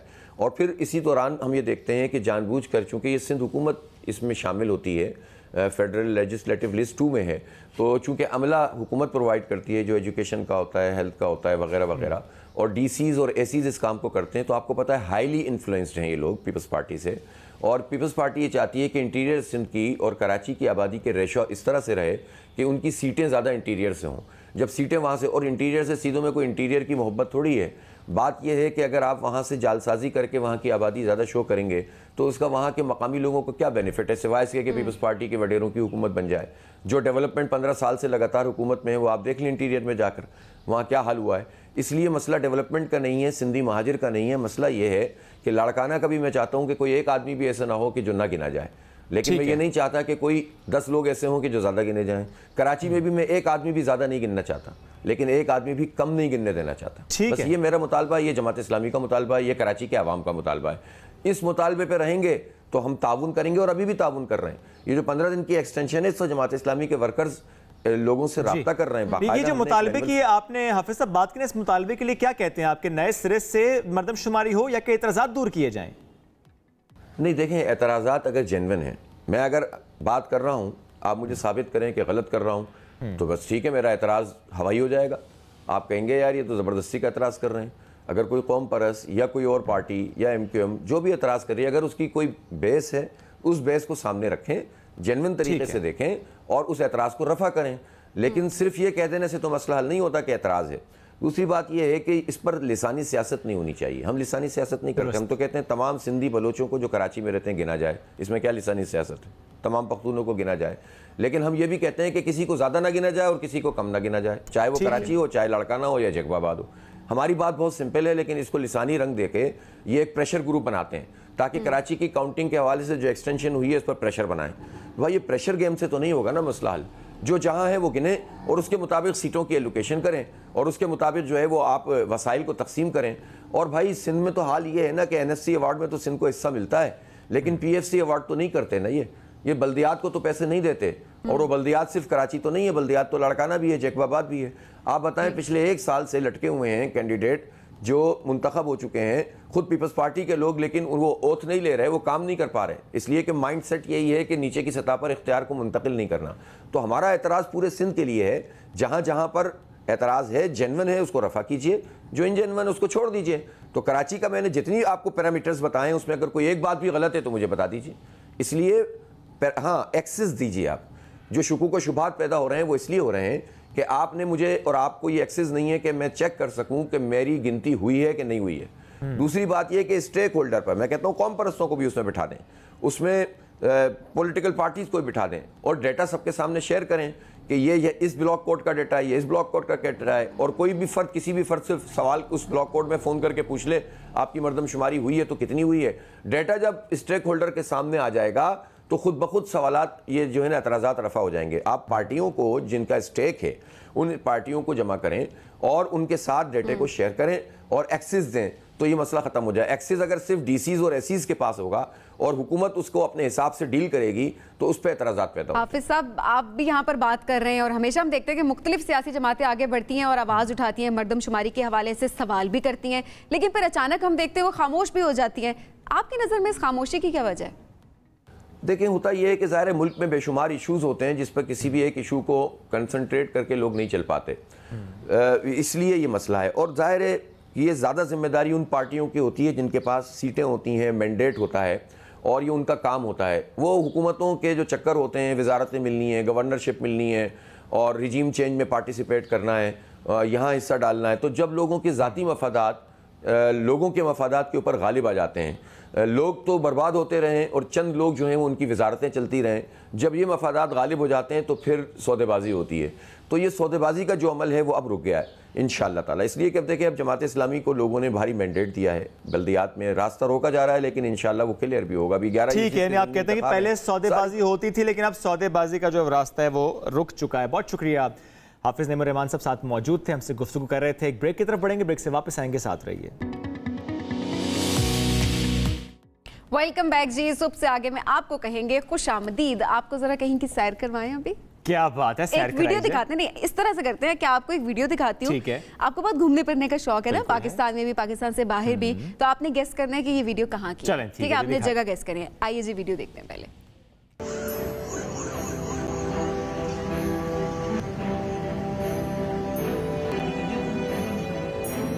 ये देखें, आपको क्या नजर आ रहा है यहाँ पे? ये इतने सारे परिंदे उड़ रहे हैं और बहुत प्यारी कोई जगह लग रही है। फ्लेमिंगोज नजर आ रहे हैं और बादलों को देख के तो आप कुछ नहीं बता सकते, लेकिन पानी और जिस तरह के एक मंजर है जिसको कैप्चर किया गया है। कोई साहिली इलाका है और वहाँ पर फ्लेमिंगोज हैं, वो भी पिंक विंग्स वाले, जो कि मुझे बहुत पसंद है, मेरी बेटी को बड़े पसंद है, लेकिन कभी देखने का मौका नहीं मिला। एक बार मुझे याद है बलूचिस्तान का एक इलाका था, वहाँ पर विजिट किया तो वहाँ पर नजर आए थे, लेकिन ज़रा कुछ वक्त के लिए आते हैं। रक्स कर रहे हैं, गिरने लगा था। आई थिंक वो कुछ ढूंढ रहा था। ठीक है। लेकिन इट्स ब्यूटीफुल। लेकिन ये मंजर आप देखें ना, इसको देखें जब परिंदे उड़ रहे हैं, हवा चल रही है, चाहे सुबह का वक्त हो चाहे शाम का वक्त, यानी सूरज तुलू होना और सूरज गुरूब होना, जब ये परिंदे आते हैं, जब परिंदे अपने घरों को जाते हैं, लेकिन खैर तो माइग्रेटरी बर्ड्स भी हैं, ये किसी भी जगह जब पहुंचते हैं कुछ अरसा वहाँ गुजारते हैं। अच्छा जी। एक वक्त था पाकिस्तान में भी आते थे, मैंने सुना है। अच्छा जी, तो अब मैं तो हैरान इस बात पे हूँ कि आपको ये क्यों नहीं लगा कि ये पाकिस्तान की कहीं की वीडियो हो सकती है? मतलब आप सोच रहे हैं पता नहीं कहाँ लेके पूरी दुनिया की सैर करके आ गए कि वापस आपको वहीं लेकर आती हूँ जहाँ पर आप हैं। ठीक है, तो ये पाकिस्तान में कहाँ की ये वीडियो है जी, क्लिफ्टन अर्बन फॉरेस्ट की, और ये हमने उठाई है वीडियो मुर्तजा वहाब साहब के सोशल मीडिया से, जो कि हमेशा मैंने जाता है 6 साल कराची रहा हूँ सबिन, मैंने तो नहीं देखा ये। क्यों, कैसे नहीं देखा आपने? मेरा ख्याल है मेरे बाद की कहानी है कोई, आपके बाद की कहानी है, लेकिन देखिए ये किस तरह से पॉजिटिव इमेज जो है वो लाया गया सामने। खूबसूरत कहानी है, लेकिन चूंकि आपने अब जिक्र कर ली है, बैरिस्टर मुर्तजा वहाब साहब का मुशीर भी हैं वज़ीर आला के, और जब उनकी टाइमलाइन से आपने वीडियो उठाई तो वो साथ मौजूद भी हैं, उन्हें वेलकम भी करते हैं इस शो में। अस्सलाम वालेकुम सर, कैसे हैं? वालेकुम अस्सलाम, बिल्कुल ठीक ठाक।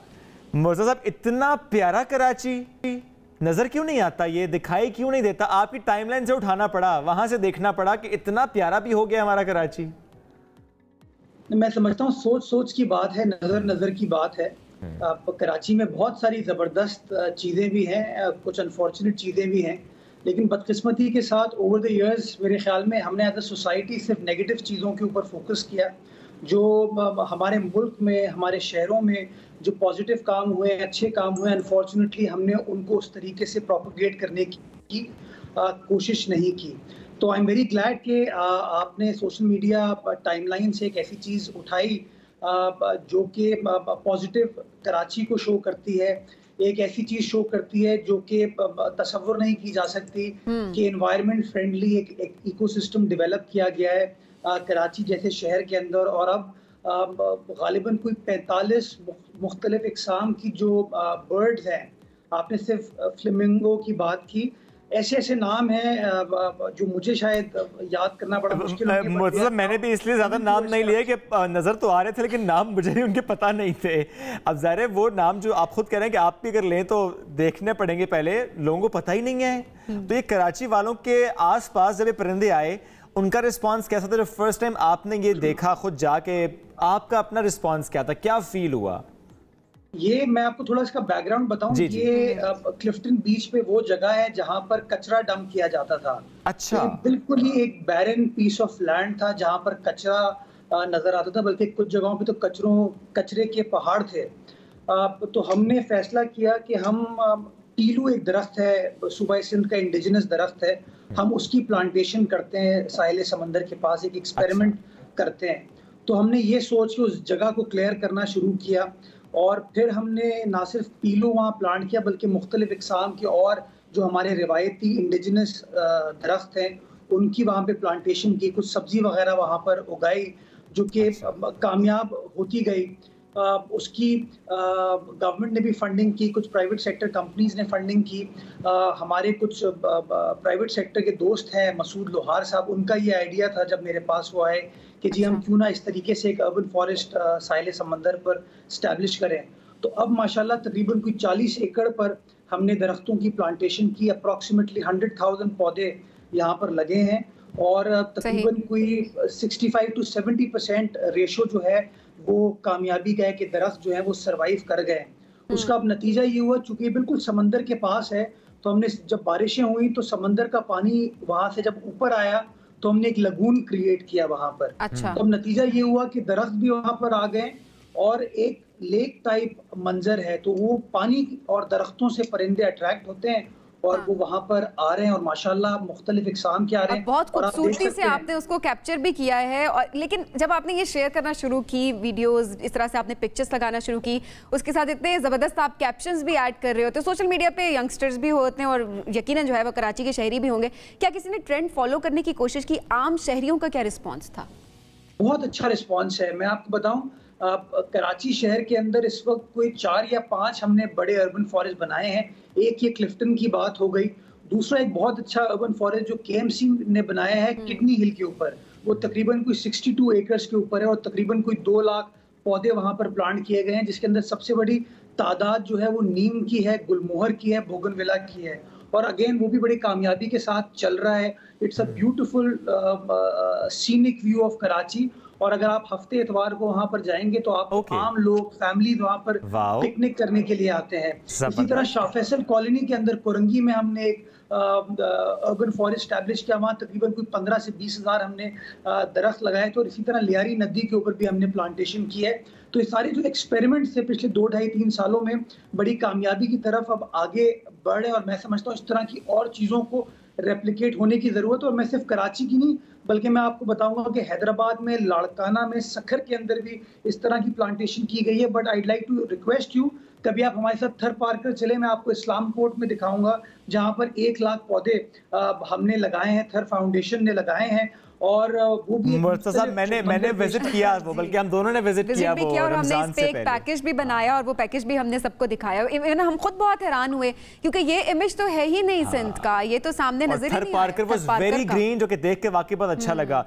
मैं मुझे साहब जरूर चाहूंगा, क्योंकि कराची से गुफ्तगू का आगाज हुआ है और जिस तरह ये मंजर हमने देखा, और हम आपकी टाइमलाइन की बात करें, जनरली भी अगर हम सिर्फ पॉजिटिव इमेज की बात करें ना कराची की, तो हम ज़रूर चाहेंगे कि स्ट्रीट फूड की जो रौनकें थी वो वैसे ही दोबारा नजर आए। जिस तरह वहाँ पर खेल के मैदान आबाद थे वैसे ही नजर आए, जिस तरह कराची पूरी रात जागता था वैसे ही नजर आए, और कोई स्ट्रीट क्राइम ना हो, ये भी हमारी ख्वाहिश होती है। हम देखते हैं कि आपको बड़ा शौक है, जाते हैं, घुलते मिलते भी हैं, क्रिकेट भी खेलते हैं, खाते पीते भी हैं जी। कितना तेज़ी से हम इस समत बढ़ रहे हैं कि दोबारा से कराची की रौनकें बहाल हों, कराची वाले उसी तरह से घूम फिर सके जैसे घूमते थे। अच्छा, मैं बताऊं, कराची की रौनकें माशाल्लाह, कराची की ख़ास बात ये है कि इट्स अ रेजिलिएंट सिटी। इस शहर ने बड़ा बुरा वक्त देखा है, लेकिन हमेशा इस शहर ने टर्न अराउंड किया, कम बैक किया। कराची की रौनकें आज भी वही हैं, उसी तरीके से आप लोगों को बाहर जाते हुए देखेंगे। मैं छोटी सी आपको मिसाल दूं कि पीपल स्क्वायर, मेरे ख्याल में आप एक बार मैंने विजिट किया, आपके साथ विजिट किया था। यस, मैं अभी पिछले इतवार को, मे डे की छुट्टी थी, इतवार वाज अ वीकेंड, रात को मैं फैमिली के साथ वहां पर खाना खाने के लिए गया। वहां पर टेबल कुर्सियां खाली नहीं थी, मेरे ख्याल में कोई 10-12 हज़ार लोग उस वक्त वहां पर मौजूद थे। आप बंस रोड का रुख करें, बोट बेसिन का रुख करें, हुसैनाबाद के एरिया का रुख करें, जहां आप जाएंगे लोग निकलते हैं। लेकिन आपने ये बात बिल्कुल दुरुस्त की कि एक स्ट्रीट क्राइम का प्रॉब्लम है हमारे शहर के अंदर, जिसको गवर्नमेंट रिजॉल्व करने की कोशिश कर रही है। पुलिस जी, बाकी मुताल्लिका पुलिस तंबी करते हैं, चीफ मिनिस्टर साहब तंबी करते हैं कि उनको ये स्ट्रीट क्राइम का जो इशू है इसको पाने की जरूरत है। वी आर ऑन इट, इंशाल्लाह वी आर होपफुल कि इसको भी हम काबू करने में, जहां बड़े टेररिज्म को, टारगेट किलिंग को, किडनैपिंग फॉर रैंसम को कराची शहर में हमने काबू में ले लिया है। अब उस तरह के वाकयात अल्हम्दुलिल्लाह हमारे शहर में नहीं होते। आई एम कॉन्फिडेंट इंशाल्लाह। ये बहुत अहम है, ये बहुत अहम है कि ज़ाहिर है इस पर हम कोशिश कर रहे हैं, क्योंकि ज़ाहिर है this is one of the biggest issue in Karachi, is the street crime thing, जिस पर आप लोग कोशिश भी करें। अल्लाह करे सब मिलकर, तमाम स्टेक होल्डर्स, चाहे वो सियासी जमातें हो, तमाम मिलकर काम करें। एक मामला और ज़रूर जानना चाह रहे थे आपसे, ये तो हमने ज़ाहिर कराची की बात की, लेकिन चूंकि एक अहम मामला मरदमशुमारी का इस वक्त चल रहा है, इससे पहले हाफिज़ नईम रहमान साहब मौजूद है। आप उन पर तनकीद भी करते हैं, आप कहते हैं कि जमात इस्लामी को जिन मौज़ूआत पर बात करनी चाहिए उस पर नहीं करती और इस पर करती है। आपने ये भी कहा कि वो सबूत ने, अच्छा वो जो कुछ सबूत वो दे भी रहे हैं, वो कहते हैं कि जितने मीटर्स लगे हुए हैं और जितनी जो डेमोग्राफीज को अगर स्टडी करें उस पर चीज़ें सामने आती हैं, और जो परमानेंट एड्रेस वाली बात वो करते हैं, कुछ चीज़ें वो बता रहे हैं, कुछ वो कहते हैं हमने एक सर्वे भी किया, पोर्टल भी लॉन्च किया, 10,000 उसमें ग्रीवेंसेस भी आ गए। तो कुछ मामला तो ऐसे हैं कि मोहतज़म साहब उनके साथ बैठा जा सकता है, डिस्कस किया जा सकता है कि अच्छा कहाँ पे कमी कोताही है, ताकि उसको हल कर लिया जाए। इसमें कोई हर्ज नहीं है, सियासी जमातें साथ बैठे और जो भी मसाले हैं उसके ऊपर गुफ्तगू सुनीत हो, उसका हल निकाल लिया जाए। लेकिन प्रेस कॉन्फ्रेंस करके, एहतजाज करके, धरने देके तो उस तरह का हल नहीं निकलता। दुरुस्त बात। अब देखिए, प्रोपेगेंडा करना सबसे आसान काम है प्रोपेगेंडा करना। मैं आपके सामने भी बैठूं टीवी शो पे और कह दूं जी कि हाफिज नईम रहमान ऐसे हैं, जमात इस्लामी वैसी है, फलां सियासी जमात वैसी है, वो नहीं चाहते कि अच्छा काम हो। मेरे लिए दुरुस्त चीज नहीं होगी। मैं समझता हूँ हम लोगों को आपस में डिलिब्रेट करना चाहिए, हमें एंगेज करना चाहिए। हर शख्स जो कोशिश करता है ना कि दूसरे शख्स को नीचा दिखाए ये रिवाज तो मुर्तज़ा साहब फिर हमारे चैनल के तवज्जुह से कह देना, आप ये ऐलान कर दें कि आइए मिल बैठते हैं, जमात इस्लामी को भी आप वेलकम करें, उन्होंने कहा आइए बैठते हैं, बात करते हैं, जो ग्रीवेंसेस हैं वो हल करते हैं। एग्जैक्टली बिल्कुल बिल्कुल आपकी बात दुरुस्त है। मैं तो बता ही रहा हूँ कि हमारे अपने ग्रीवेंसेस हैं और हम अभी से नहीं, पहला खत वज़ीर आला सिंध ने इस तनाज़े के हवाले से कि शफाफियत कॉम्प्रोमाइज़ हो रही है, वो मार्च के महीने में लिखा था, तब जब बाकी सियासी जमातें खामोश थी, तब उनको अंदाजा नहीं था कि सेंसस के अंदर क्या कंट्रोवर्सी क्रिएट होने वाली है। 2017 के अंदर जब मरदमशुमारी आखिरी हुई थी, तब भी सिंध गवर्नमेंट थी, पीपल्स पार्टी थी, जिसने एहतजाज रिकॉर्ड किया और आईनी एतबार से किया। हमने रेजिस्ट किया उस कंट्रोवर्शियल मरदमशुमारी को अप्रूव कराने से, बट बदकिस्मती के साथ किसी सियासी जमात ने, चाहे वो PTI हो, MQM हो, GDA हो, जमात इस्लामी हो, किसी सियासी जमात ने हमारा साथ नहीं दिया। हमने ऑल पार्टीज कॉन्फ्रेंस अभी पिछले दिनों बुलाई थी। हम चाहते हैं कि तमाम सियासी जमातें साथ बैठे वन पॉइंट एजेंडे पे, that every single person in this country needs to be counted. हमें पता होना चाहिए हमारी आबादी कितनी है, ताकि सस्टेनेबली आप अपनी प्लानिंग को सही अंदाज से कर सकें। एक सिर्फ सवाल, छोटा सवाल करना चाह रहा हूँ, वो सियासी सवाल ये वो भी जी। आपने कहा कि अगला वज़ीर आज़म बिलावल भुट्टो ज़रदारी, इस वक्त ज़ाहिर मखलूत हुकूमत है, वज़ीर आज़म शहबाज शरीफ साहब हैं, क्या ये डिस्कस हो चुका है, तय हो चुका है? अगर इसी तरह से इंतखाबात में जाते हैं और इकट्ठे जाते हैं तमाम सियासी जमातें, में PDM और आपकी ज़रा PDM का हिस्सा नहीं बट हुकूमत का हिस्सा है, तो फिर वज़ीर आज़म बिलावल होंगे? देखें, हर सियासी जमात को अपनी सियासत करने का हक है।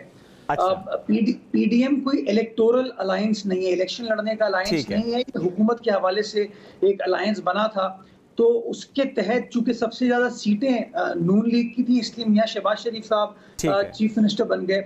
हम समझते हैं कि अगला इलेक्शन जब होगा तो हर सियासी जमात अपनी सियासत करेगी, लोगों के पास जाएगी, आवाम के पास जाएगी वोट लेने के लिए, और हम पुरुमीद हैं कि लोग जो हैं बिलावल भुट्टो ज़रदारी साहब की जात से, यानी इलेक्शन में अलायंस नहीं होगा। अभी तक का जो फैसला है वो ये है कि हर सियासी जमात अपना अपना इलेक्शन लड़ेगी। पीपल्स पार्टी ने तारीखी एतबार से इलेक्शन हमेशा अपने बलबूते पर लड़ा है। कहीं पर कोई सीट एडजस्टमेंट नहीं होगी, अपने अपने इंतखाबात लेंगे, फैसला हो गया है। देखिए, सीट एडजस्टमेंट होना एक चीज होती है और इलेक्टोरल अलायंस दूसरी चीज होती है। कुछ सीटों का तय कर सकते हैं कि जी आप किसी और को सपोर्ट कर लें, लेकिन as a matter of policy तारीखी एतबार से पीपल्स पार्टी ने हमेशा इलेक्शन अपने निशान तीर पर लड़ा है, इस बार भी अल्लाह के इस बार भी अपने अपने इंतखाबात। लेट्स सी, अभी तो इंतखाबात पर जरा देखना भी कि इंतखाबात कब और कैसे होते हैं, होते भी नहीं होते, कब होते हैं, किस तरह होते हैं, ये तो अभी है ही सवालिया निशान। बहुत शुक्रिया मुर्तज़ा साहब हमारे साथ। आज हम बढ़ेंगे अब एक ब्रेक की जानिब, रहिए हमारे साथ। वेलकम बैक जी। सुबह से आगे में आपको कहेंगे खुशामदीद, और आप सबसे एक सवाल है अभी, और वो सवाल ये है कि आपकी शादी क्यों नहीं हो रही, वजह बयान करें। ये सवाल बहुत सारी वजूहात हो सकती है, लेकिन आपकी शादी क्यों नहीं हो रही, इस वक्त जो लोग हमें देख रहे हैं, आप एक वजह बयान करें। आप मुझसे सवाल करेंगे वाला? अच्छा, आपसे भी सवाल कर लेती हूँ, बता दें आपकी शादी क्यों नहीं हो रही। क्योंकि मेरी पहली बीवी नहीं मान रही। तो ये मुझे सुन भी रही है, ठीक है ना? अच्छा। कभी मानेंगे भी नहीं, शायद मान जाएंगी। नहीं, मैंने मनवाना ही नहीं है। तो असल बात ये है, लेकिन आपको पता है कि UN की एक रिपोर्ट आई है और उसके मुताबिक पाकिस्तान में इस वक्त 2 करोड़ 20 लाख नौजवान शादी के मुंतज़िर हैं, और उनका जो है ना, वो कहते हैं किसी अच्छे घर की रिश्ते की उनको ज़रूरत है। वो चाहते हैं कि एक अच्छे घर में उनकी शादी हो जाए, लेकिन एक ये मसला जो है वो उसी तरह से मुंतज़िर है, जोड़ नजर नहीं आता, जोड़ आपको नजर नहीं आता। लोग कहते हैं कि हमें बहुत सारी वजूहात सामने आ जाती है, लेकिन तादाद बहुत बड़ी है ना, 2 करोड़ 20 लाख नौजवान वैसे वाकई में कहते हैं कि हमें शादी करनी है और फिर भी उन्हें अपने स्पाउस नहीं मिल रहा, जोड़ का रिश्ता नहीं मिल रहा। तो आखिर वजह क्या है, जोड़ का रिश्ता क्यों नहीं मिल रहा, इस पर बात करते हैं। मैरिज काउंसलर मिसेस खान ने आज हमें ज्वाइन किया। अस्सलाम वालेकुम मिसेस खान, कैसी हैं आप? वालेकुम अस्सलाम, बिल्कुल ठीक, अल्हम्दुलिल्लाह। मिसेस खान, ये जो रिपोर्ट सामने आई है, ज़रा 2 crore 20 lakh, it's a huge number. ये लोग जो कह रहे हैं कि हम शादी के ख्वाहिशमंद हैं, करना चाहते हैं, लेकिन रिश्ता नहीं मिल रहा, आपकी नज़र में इसकी वजह क्या है? इतनी बड़ी तादाद है लेकिन ख्वाहिश के बावजूद शादी नहीं हो पा रही उनकी। देखें, जो अपने उनकी ख्वाहिशात हैं उसको ज़रा कम करें। अच्छा, ख्वाहिशात में कमी लाएं, लड़के भी और लड़कियां भी। देखें, 100% नोबडी इज़ परफेक्ट, और 100% whatever your requirements are, वो आपको बिल्कुल भी नहीं मिल सकती। समझते हैं ना? बिल्कुल। Hope for the best, best की आप ज़रूर सोच रखें और बेस्ट की तलाश में रहें। लेकिन मिसेस खान ऐसी कौन तो सी कहीं नहीं मिलती। हाँ, नो वे, आपको कहीं ना कहीं कॉम्प्रोमाइज़ करना पड़ेगा। अब गोरी चिट्टी, अच्छे घर की, अच्छी पढ़ी हुई, पैसे वाली, गाड़ी वाली, ये सारी चीज़ें देखेंगी तो कहीं मिल सकती है। अच्छी आदत तो हम देखते नहीं हैं, हम उनके नॉर्म्स को, हम उनके ये नहीं देखते कि वो कितनी रिलीजियस है, अल्लाह के कितने नज़दीक है, कितने टाइम वो नमाज अदा करती है, उसके घर के तौर तरीक़े नहीं देखते हैं। ये बहुत अहम बात है। मिसेस खान, आप साथ रहिएगा, इस वक्त हम आपसे बात भी करें, साथ साथ नाजरीन से हम ज़रूर कहना चाहेंगे आप हमें कॉल भी करें, और अगर आपको भी ये लगता है ना कि ख्वाहिश तो है शादी की लेकिन किसी वजह से शादी नहीं हो रही, वजह ज़रूर बताएं। हम ज़रूर चाहेंगे कि उस वजह पर भी बात की जाए। अपनी वजूहात है, मिसेस खान अपनी वजूहात बता रही हैं कि इस तरह से लोग आ रहे होते हैं और ये मुतालबात उनके होते हैं, वो यही बात कर रही हैं, लेकिन साथ साथ वो ये कह रही हैं कि अपनी ख्वाहिशात को थोड़ा कम करें, चाहे वो मर्द हो या फिर वो औरत हो, लड़का लड़की, दोनों को अपनी ख्वाहिशात को कम करना पड़ेगा। मिसेस खान ने हमें ज्वाइन कर लिया। मिसेस खान, आप किस तरह की ख्वाहिशात लोग लेकर आते हैं जिनको आपको लगता है कि अच्छा ये ख्वाहिशात कम होनी चाहिए? एक तो आपने पॉइंट कर दिया कि हम कहते हैं कि हाइट ऐसी होनी चाहिए या रंग ऐसा होना चाहिए, लड़कियों की तरफ से क्या मुतालबात आते हैं? लड़कियां भी आजकल बड़ी पढ़ लिख कर, आपको पता है उनमें भी हर चीज़ का शऊर है, वो भी कहती हैं हैंडसम बॉय, ज़रा सा काला रंग का लड़का चला जाए तो मुझे तो उधर से फ़ोन आ जाता है। या 2-3 महीने की अगर किसी की शादी टूट जाए, अच्छा कमा रहा हो, 28 साल की लड़की हो, उसकी अम्मा अब्बा का फ़ोन अभी आया, हाय मिसेस खान क्या गज़ब कर दिया। मैंने कहा क्या हो गया, आपने कल कैसा रिश्ता भेज दिया? मैंने कहा बड़ा अच्छा लड़का भेजा था। अच्छा तो आपकी बेटी, मैंने कहा कितने साल की? मैंने रिकॉल किया 28 ईयर्स। मैंने कहा अच्छा, लड़का कितने साल का था? 32 साल का। क्या कमा रहा था? मैंने कहा वो 2-2.5 लाख रुपए तो कमा रहा था। जी मिसेस खान, लेकिन देखे तो क्या हो गया? मैंने कहा क्या हो गया भाई? उसकी एक तलाक हुई है। अल्लाह, हमारे हजूर पाक ने एक तलाक याफ्ता से पहले वो विडो थी, विडो से पहले शादी की, यही दिखाने के लिए, यही लोगों को बताने के लिए, यही समझाने के लिए कि इनको इन बातों को, ये छोटी मोटी बातों को निगलेक्ट करो, ये अल्लाह की तरफ से आ जाती हैं, ये हो जाता है। खुदा ना खास्ता किसी की बच्ची की डिवोर्स हो जाए, क्या उसकी शादी नहीं होगी? हैं ये क्या तरीका लड़की वालों ने भी अपनाया है कि 28-30 साल की आपकी बेटी हो रही है। चला तो ज़ाहिर है उसके बाद भी ज़िंदगी रुक तो नहीं जाती। मिसेस खान, साथ रहेगा एक कॉलर भी हैं, जैन शाह कराची से। अस्सलाम वालेकुम जैन, क्या कहना चाहेंगे? मैं ये कहना चाहूँगा कि अक्सर हमारा जहाँ रिश्ता करना चाहते हैं रिश्ता हो जाता है, तो उसके बाद वो लड़की वाले भी हाँ कर देते हैं, और बाज़ औक़ात लड़की जो होती है वो कहती है कि मैं अभी शादी नहीं करना चाहती। इस तरह 20 साल की उम्र में, तो तकरीबन 26-27 साल की उम्र में शादी करते हो, तो ये क्या वजह हो सकती है? अच्छा मिसेस खान, आप जवाब देना चाहेंगी इसका? बिल्कुल जवाब दूंगी। अब वजह ये होगी कि वो और फर्दर स्टडीज़ करना चाहती है, या वजह ये होगी उसको शौक़ होगा मैं जॉब करूं, मैं भी खूब पैसा बनाऊं, मैं भी खूब कपड़े बनाऊं, मैं भी खूब बन ठन के ऑफिस जाऊं, मैं भी खूब लश्कारे मारूं। तो थोड़ी ये वजूहात भी होती हैं, थोड़ी फ्रेंड्स में एंजॉय करूं, तो वो अपनी असल एज जो शादी की होती है वो गंवा बैठती हैं। और फिर उनमें आपको पता है ऊंच नीच बहुत हर तरह की आती हैं। फिर वो अपनी देखें जो प्राइम एज होती है उसमें शादियां, उसमें एक उमंग होती है, उसमें एक औरत में एक इनोसेंस होता है, जो क्वालिटीज़ 19, 20, 21, 22 साल में होती हैं वो 26, 27, 28 साल के बाद वो चीज़ें उसमें से निकल जाती हैं, क्योंकि उसका इंटरेक्शन मर्दों से भी इतना हो रहा होता है हर तरह से। तो एक जो उसके दिमाग में होता है ना एक शादी होने का, वो चीज़ एक तलब होती है, खुशी होती है, उस हद तक औरत में नहीं रहती जो यंग एज में होती है। जी जी जी, लेकिन ये हर किसी के मेरे ख्याल में अपनी चॉइस है, मर्द है या औरत है, वो उसकी चॉइस है कि वो जब चाहे वो शादी कर सकती है। उसने अपनी ज़िंदगी को अकॉर्डिंगली प्लान किया हुआ है कि उसने ये अचीव करना है। मे भी बहुत सारे रिस्पॉन्सिबिलिटीज के साथ वो नहीं चलना चाहती है अभी, वो 28 साल की उम्र में, या वो 30 या 31 या 32, 34, 35, 40, वो उसकी अपनी ज़ाती राय है, उसकी अपनी ज़ाती ज़िंदगी है, उसकी अपनी मर्जी है। लेकिन एक बात आपको बताऊं very openly, very loud and clear, 30 के बाद अब आप ये सोच लें कि 30% में नहीं, आपके पास 5 to 10% चांसेस होते हैं। आपको मिलते ही 2-2, 3-3 बच्चों वाले आपको मिलते ही और देखें हम पर फिर जूते पड़ रहे होते हैं। मिसेस खान के पास तो रिश्ते ही नहीं है। एक लड़की कहती है उसका एक बच्चा भी है, नहीं मुझे तो 0 मीटर, क्या कह रही है, बात तो सुने कितनी स्टूपिड, 0 मीटर लड़का होना चाहिए। मैंने कहा तो तुम तो एक बच्चे की माँ हो, सोचो तो। नहीं मिसेस खान आप जो बता रही है ना वो मेरे हिसाब में पूरे नहीं उतर रहे। वो तो एक और कॉलर है मिसेस खान, वो अफोर्ड कर सकता है। बख्तावर हमारे साथ हैं। अस्सलाम वालेकुम जी, क्या कहना चाहेंगी? वालेकुम सलाम। चाहेंगे, सॉरी जी। एक सवाल है मेरा। जी जी जी। मिसेस खान से सवाल है मेरा कि आया अमीर लोग तो रिश्तों के लिए मैरिज ब्यूरो का रुख कर लेते हैं, एक आम आदमी, एक दरमियाने तबके का शख्स अगर मिसेस खान के पास आता है तो इनकी क्या फीसेस होती है और जो अफोर्ड ही गरीब आदमी नहीं कर सकता वो? ठीक है मिसेस खान बताएं, क्या सिर्फ अमीरों का रिश्ता कराती हैं आप? ये किसने कह दिया? गरीबों के तो बिल्कुल फ्री ऑफ कॉस्ट होते हैं। अब गरीबों के लिए नाम लिख लेते हैं, उनके फ़ोन नंबर्स वगैरह एड्रेस लिख लेते हैं और उनको एक्सचेंज करते रहते हैं, उनको आपस में देते रहते हैं ताकि उनका भी काम चलता रहे। ताकि हमारी तरफ से उनको भी नंबर्स मिलते रहें। बिल्कुल ठीक। अच्छा तो ये वैसे आप बहुत एक अच्छा काम भी करिए साथ साथ के जिस तरह से गरीब लोग आते हैं उनके बाद अफोर्ड नहीं कर सकता उनको भी आप जो है वो कर रही होती है। मिसेस खान आपकी एक स्टेटमेंट हमें चाहूंगी क्योंकि डेफिनेटली जब सोशल मीडिया पे भी जाएगा और वैसे भी तो लोग इस पे जरूर सवाल भी करेंगे, तो मैं चाहूंगी इसकी आप वजाहत जरूर करें। 25 या 26 साल की उम्र के बाद एक लड़की जो है वो इनोसेंट नहीं रहती, क्या मासूम नहीं रहती? मासूमियत में क्या फ़र्क आता है?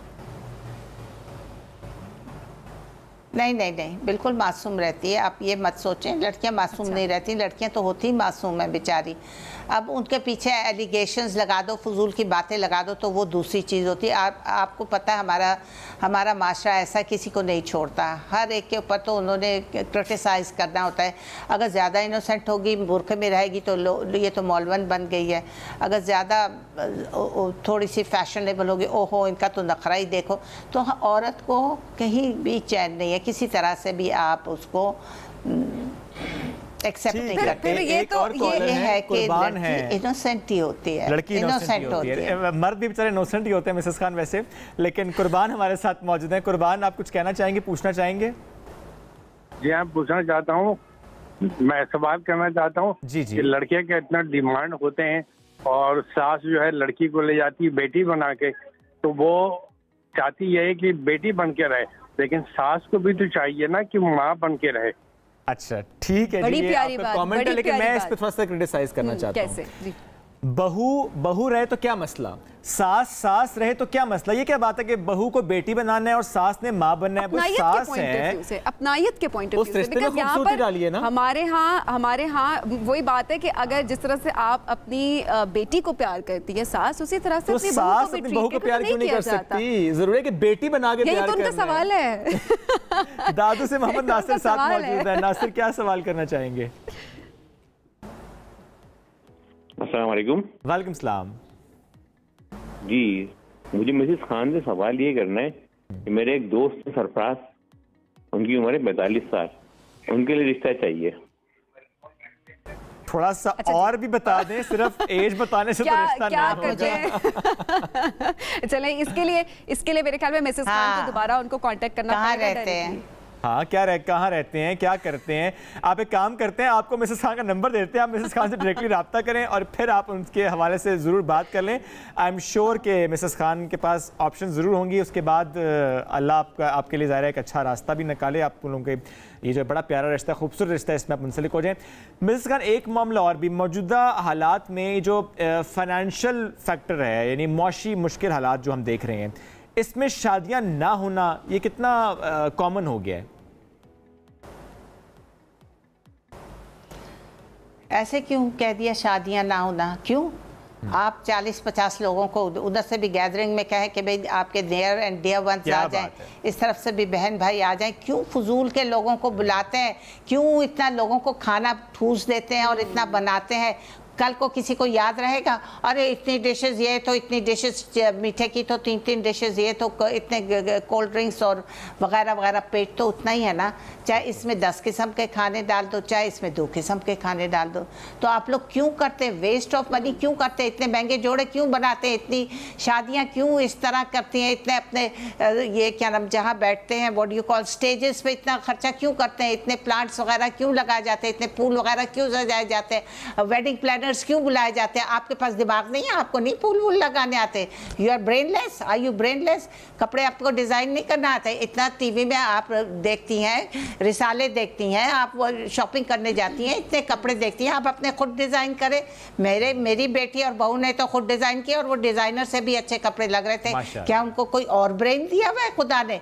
हमारी तरह का ब्रेन है, हमारी तरह के इंसान है। Use your brain, use your common sense. You can be the best designer, you can be the best makeup artist. अपने वसाइल में रहते हुए और अपने आर्ट को यूज करते हुए। सक्खर से भी हमारे साथ एक कॉलर है। अस्सलाम वालेकुम जी, क्या सवाल करना चाहेंगे? हाँ जी, अस्सलाम वालेकुम। वालेकुम अस्सलाम जी। मैं सक्खर से बात कर रही हूँ, सनीला शाह। जी सनीला साहिबा, क्या सवाल करना चाहेंगे? या अक्सर लोग कहते हैं कि भाई सास खराब है, ठीक है, वो अपनी बहू को बेटी नहीं समझती, इसीलिए वो घर नहीं बनते। आप ये मुझे बताएं कि ये जो सारे ओल्ड एज होम हैं, ये सारे औरतों से भरे हुए हैं, इनको यहाँ तक किसने पहुँचाया है? बहुओं ने पहुँचाया है, ठीक है। अच्छा, ये आपकी एक अलग सोच है। मिसेस खान, आप इस बारे में क्या कहती हैं? क्या ये जो ऐसा होता है कि बहुएं जब घर में आती हैं तो सास जितनी भी होती हैं, सासों को वो ओल्ड एज होम भेज देती हैं? आपको क्या लगता है? बिल्कुल, अगर सास दिमाग यूज़ ना करे, स्मार्ट ना रहे, इनएक्टिव हो जाए और लेथार्जिक हो जाए और बहू से कहे कि तुम मेरा सारा कुछ करो और बिल्कुल अपने आप को छोड़ दे इस दुनिया से, तो वो डोमिनेट करेगी, वो निकाल देगी।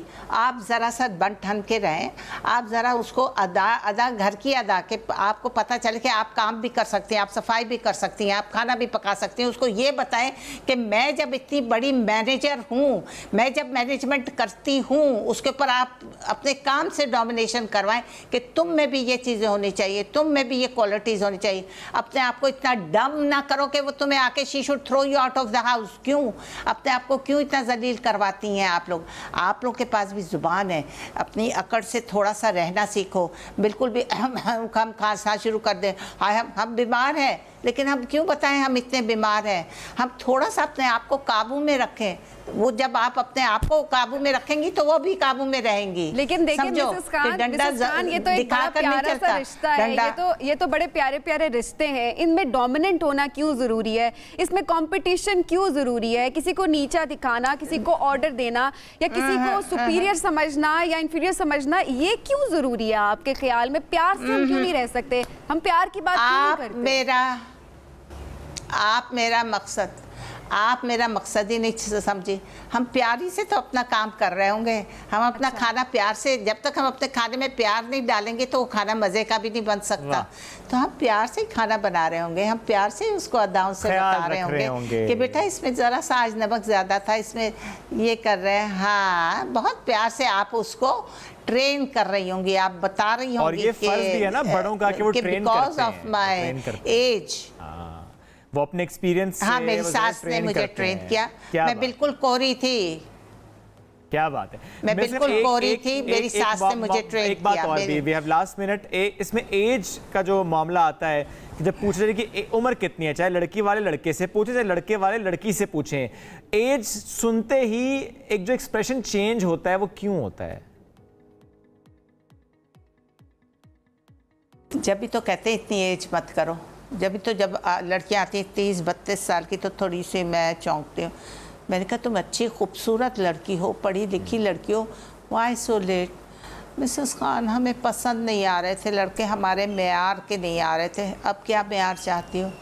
अभी भी मेयार तो वही है। खैर, चेंज तो कुछ नहीं हुआ है, चेंज कुछ नहीं हुआ, लेकिन क्या करें, अब तो लड़के सारे बाहर अच्छे चले गए। मुझे ये समझ नहीं आती कि आपने एक एज को देखते हुए आपने एक इंसान को क्यों चूज करना है, जबकि वो इंसान आपको एक नजर नहीं भा रहा, आपको उसमें वो क्वालिटीज नजर नहीं आ रही जो क्वालिटीज आपको लगता है कि उसमें होनी चाहिए। तो 26 साल की उम्र में एक ऐसा फैसला कर लेना कि वो आपके लिए बाद में सरदर्द बन जाए, आपको वो इंसान आपके मुताबिक ही ना हो, कंपैटिबिलिटी ना हो, आपकी पसंद का ना हो, तो इससे बेहतर ये नहीं है कि आप 35 साल या 40 साल की उम्र में आपको बेशक लेट आपको कोई इंसान मिल जाए लेकिन आप हंसी खुशी रह रहे हो, कंपैटिबिलिटी हो, ये चीज मैटर करती है। एज के हिसाब से हम देखें तो बिल्कुल बहुत सारे जी जी प्लीज, बिल्कुल ठीक कह रही, बिल्कुल ठीक कह रही है।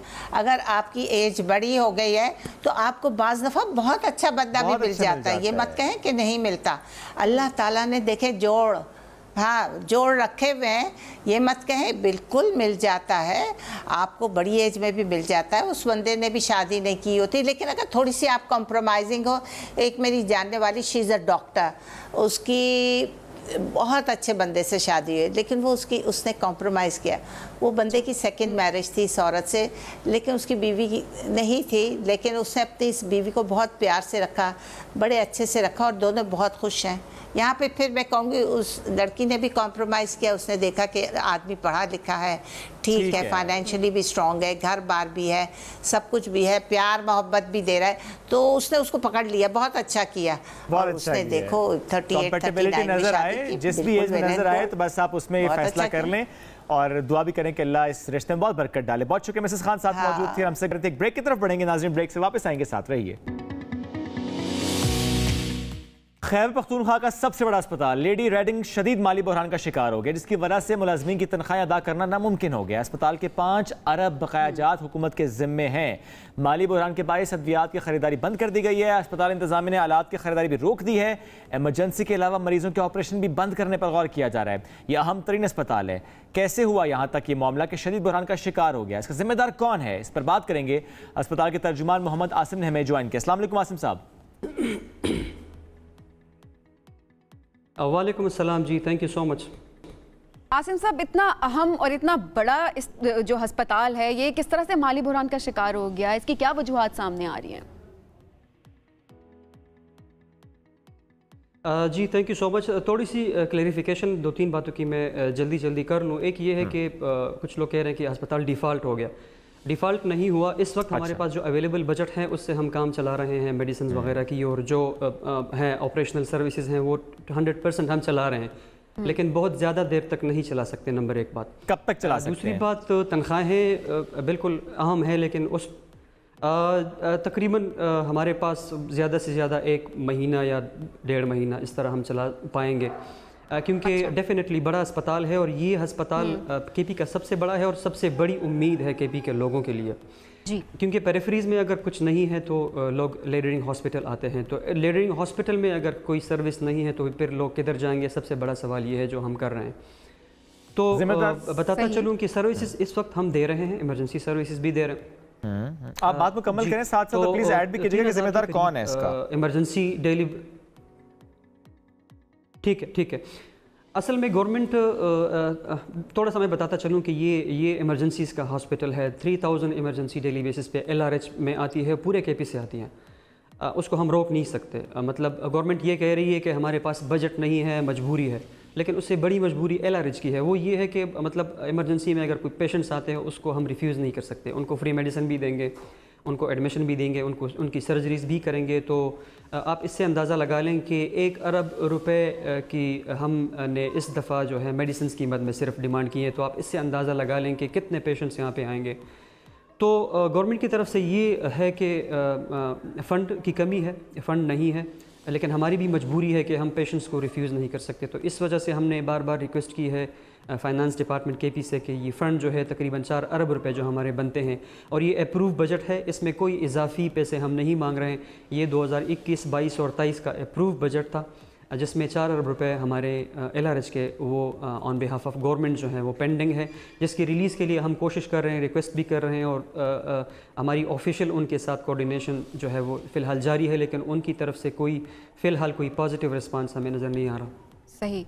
अब ये अचानक किस तरह से ये सिचुएशन सामने आना शुरू हो रही है? क्या इससे पहले हुकाम की तवज्जो नहीं ली गई? कितनी मर्तबा इसकी तरफ तवज्जो दिलाने की कोशिश की गई? क्या उनका रिस्पॉन्स था? देखिए मैडम, ओवरऑल सिचुएशन अगर आप देख लें पूरे पाकिस्तान की और फिर खैबर पख्तूनख्वा की, तो मतलब यही है कि पैसे नहीं हैं। ना सिर्फ LRH में, इस तरह दूसरे भी मतलब हम सुन रहे हैं कि तनख्वाहों के लिए पैसे नहीं है। तो ओवरऑल सिचुएशन जो चल रही है, तो डेफिनेटली सबसे बड़ा अस्पताल सबसे ज़्यादा मुतासर इस वक्त हो रहा है, जिसके लिए हम कोशिशें कर रहे हैं। जो अवेलेबल बजट है, हमने थोड़े जो हमारे डेवलपमेंटल प्रोजेक्ट्स थे वो रोक दिए हैं। साथ में वो वाला बजट हम मेडिसिन में यूज़ कर रहे हैं, मेडिकल गैसेस में यूज़ कर रहे हैं। यानी आसिम साहब, अगर एक जुमले में आपसे पूछें कि 10 साल PTI की गवर्नमेंट रही, कभी मसला नहीं हुआ, इंटरिम सेटअप आया तो मसला हो गया, ऐसे ही है? एग्जैक्टली पिछले 5-6 सालों में बजट का हमें कोई इशू नहीं था। हमने बेपनाह परचेज, इंटरिम सेटअप है, मसला आया है, आपने ज़ाहिर इस पर कई बार उनको खत लिखा है, आपकी कॉरेस्पॉन्डेंस चल रही है, उम्मीद है कि मसला हल हो जाएगा। चूंकि ज़ाहिर बजट रिलीज होगा तो उसके बाद ही आप इमरजेंसी को डील कर पाएंगे, ऑपरेशंस हो पाएंगे, दवाइयाँ मिल पाएंगी। बहुत शुक्रिया, साथ मौजूद थे सर। एक ब्रेक की तरफ से वापस आएंगे, साथ रहिए। वेलकम बैक जी। सुबह से आगे में आपको कहेंगे खुशामदीद। सेहत से बढ़कर क्या आपके लिए कुछ और है? बिल्कुल नहीं है। चूज करना हो सेहत है या कुछ और है? सेहत ही है। सेहत ही। चूज करना हो सेहत है और साथ में पिज्जा है, क्या चूज करें? सेहत है। रियली? बर्गर?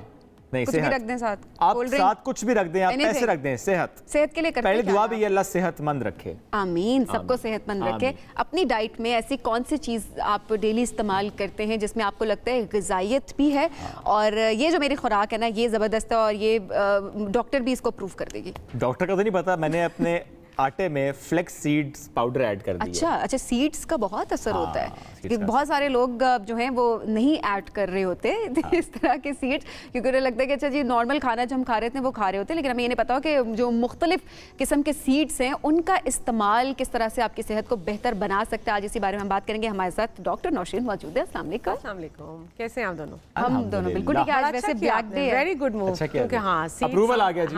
अच्छा, अप्रूवल आ गया। बिल्कुल। देखो, मैं वही बात करती हूँ, एक जमाना था जब हम बीज और सीड्स को ना फेंक देते थे, उसकी कोई वैल्यू नहीं करते थे और उनको बस, अब जो हम बेसिकली आजकल देखो कद्दू के बीज, sunflower seeds, flax seeds, basil seeds, chia seeds, ये वो सारे सीड्स हैं और सेसमी सीड्स जो कि बड़ी अफादियत का हामिल हैं और अगर आप उसको अपनी डाइट में शामिल कर लें तो आप बहुत से सप्लीमेंट्स जो आप ले रहे हैं और बहुत सी ऐसी दवाइयाँ हैं जिनसे बच सकते हैं, लेकिन एकदम से फ़र्क नहीं पड़ता, बट येट उसका प्रोलॉन्ग यूज़ आपको हेल्पफुल हो सकता है। कौन से सीड्स किसके लिए ज़रूरी हैं? अच्छा, अगर हम शुरू करें, देखो फ्लैक्स सीड्स जैसे आपने बात की, अलसी के बीज हम इनको कहते हैं। अलसी के बीज क्या है? बेसिकली आप इसको पाउडर फॉर्म में यूज़ करें, हाई इन फाइबर है, हाई इसका फाइबर कॉन्टेंट। अगर आपकी लिपिड प्रोफाइल यानी कि कोलेस्ट्रॉल और ट्राइग्लिसराइड्स का आपको इशू है तो आप अलसी के बीज अपने आटे में, ब्रेड में, कहीं पे भी शामिल कर सकते हैं। प्रोपोर्शन क्या होनी चाहिए? मैंने तो एक पैकेट डाल दिया सिर्फ। तो बेसिकली मैं ये कहती हूँ कि आपने लेना है तो फ्लैक्स सीड्स का 1 टीस्पून आप किसी भी वक्त खाने से पहले 15-20 मिनट पहले पानी के साथ ले सकते हैं। इसका एक और फायदा भी है,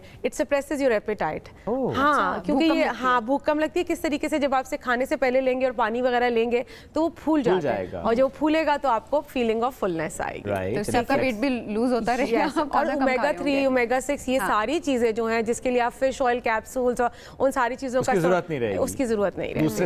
दूसरे सीड्स पे आते हैं सनफ्लावर सीड्स, सूरजमुखी के। ये क्या है? ये आप बेसिकली इसका एक कवर होता है, इसको उतार के इसके अंदर से आपने निकालने का। ये तो जनरली मैं तो सजेस्ट करती हूँ जिनको बहुत ज्यादा मंचिंग करने की आदत है ना, हु लुक्स फॉर के थोड़ी देर बाद कुछ खाने को मिल जाए, तो वो आप फ्लैक्स सीड्स, सनफ्लावर सीड्स अपने पास रखें और उसका एवरी सीजन। अच्छा हाँ, कल ये बात हो रही थी, सो सीड्स के यूजेज का कोई सीजन नहीं होता है, ठीक है? सो यू कैन एतदाल में इस्तेमाल करना है, बैलेंस तरीके से लेना है। यस, यू कैन कह सकते हैं। कद्दू के बीज, पंपकिन सीड्स, अगेन वो एक कवर में होते हैं, आप उसकी छिलका उतारते हैं और आप इस्तेमाल करते हैं। मैं जितनी सीड्स का अभी तक नाम ले चुकी हूँ उसमें फाइबर कंटेंट भी ज़्यादा है, उसमें न्यूट्रिएंट्स भी हैं, आपकी हार्ट हेल्थ के लिए अच्छा है, एंटीऑक्सीडेंट्स हैं यानी कि आपके जिस्म से गैर ज़रूरी मादनियात को निकाल देता है, आपकी इम्यूनिटी बिल्डअप करता है, तो ये सारी चीज़ें जो आपको हेल्प आउट करती हैं। और सेसमी सीड्स जिनको आप तिल के बीज कहते हैं, वो आप हर जगह इस्तेमाल कर सकते हैं। मतलब तो रोस्ट के ऊपर लगे हुए देखे हैं। जी, रोस्ट पे या बर्गर के ऊपर लगे हुए। हाँ, बर्गर के ऊपर लगे और उसपे से भी बच्चे यूं करके उसको उतार दे बन के ऊपर से। आप सेसमी सीड्स का ये बहुत ही रिच इन फाइबर है, इसका बहुत अच्छा आपकी इम्यूनिटी बिल्डअप करने के लिए बहुत हेल्पफुल होता है। जिन लोगों को जिन बच्चों को बेड वेटिंग की आदत होती है ना, जिनका नहीं कंट्रोल, उनको भी हम सेसमी सीड्स देते हैं। It plays a very good roll on the bladder control. अच्छा। हाँ, तो आप वो सेसमी सीड, उसका एक प्रॉपर पोर्शन है, ये नहीं है कि आपने भर के दे दिया, उसको आप ग्राइंड करके रख लो, आधा टीस्पून बच्चे के दूध में मिला दो, इस तरीके से इट रियली हेल्प्स। तो अच्छा, कोई नुकसानात भी हैं हम ये देखो, क्योंकि कुछ लोग, जैसे आपने तिल की भी बात की है, बहुत सारे लोग बहुत ज्यादा क्वांटिटी में भी नहीं, ज्यादा नहीं लेना। आपका 1 टीस्पून जो पाउडर फॉर्म है वो आप ले, मुट्ठी भर के आपने वो जैसे कद्दू के बीज हैं जिनको कवर में है वो आप वो ले सकते हैं, डेली ले सकते हैं, ठीक है। और इसके अलावा आपके पास बेसल सीड्स, तुख मलंगा। तुख मलंगा जो है वो हमने खूब अभी रमजान में, हाँ, रमजान में तुमने ऐसे इस्तेमाल किया ना जैसे पकौड़ों के साथ तुख मलंगा भी पार्ट था। इसको ओवर द ईयर आप इस्तेमाल कर सकते हैं। इट हैज़ हाई फाइबर, पानी का कंटेंट उसमें ज़्यादा होता है और हमारे मुल्क में ज़्यादातर मिलता ही बेसल सीड्स है, चिया सीड्स नहीं मिलते। चिया सीड्स थोड़े से राउंड होते हैं और बेसल सीड्स थोड़े से elongated होते हैं। लोग मिक्स करते हैं। हाँ, एग्जैक्टली।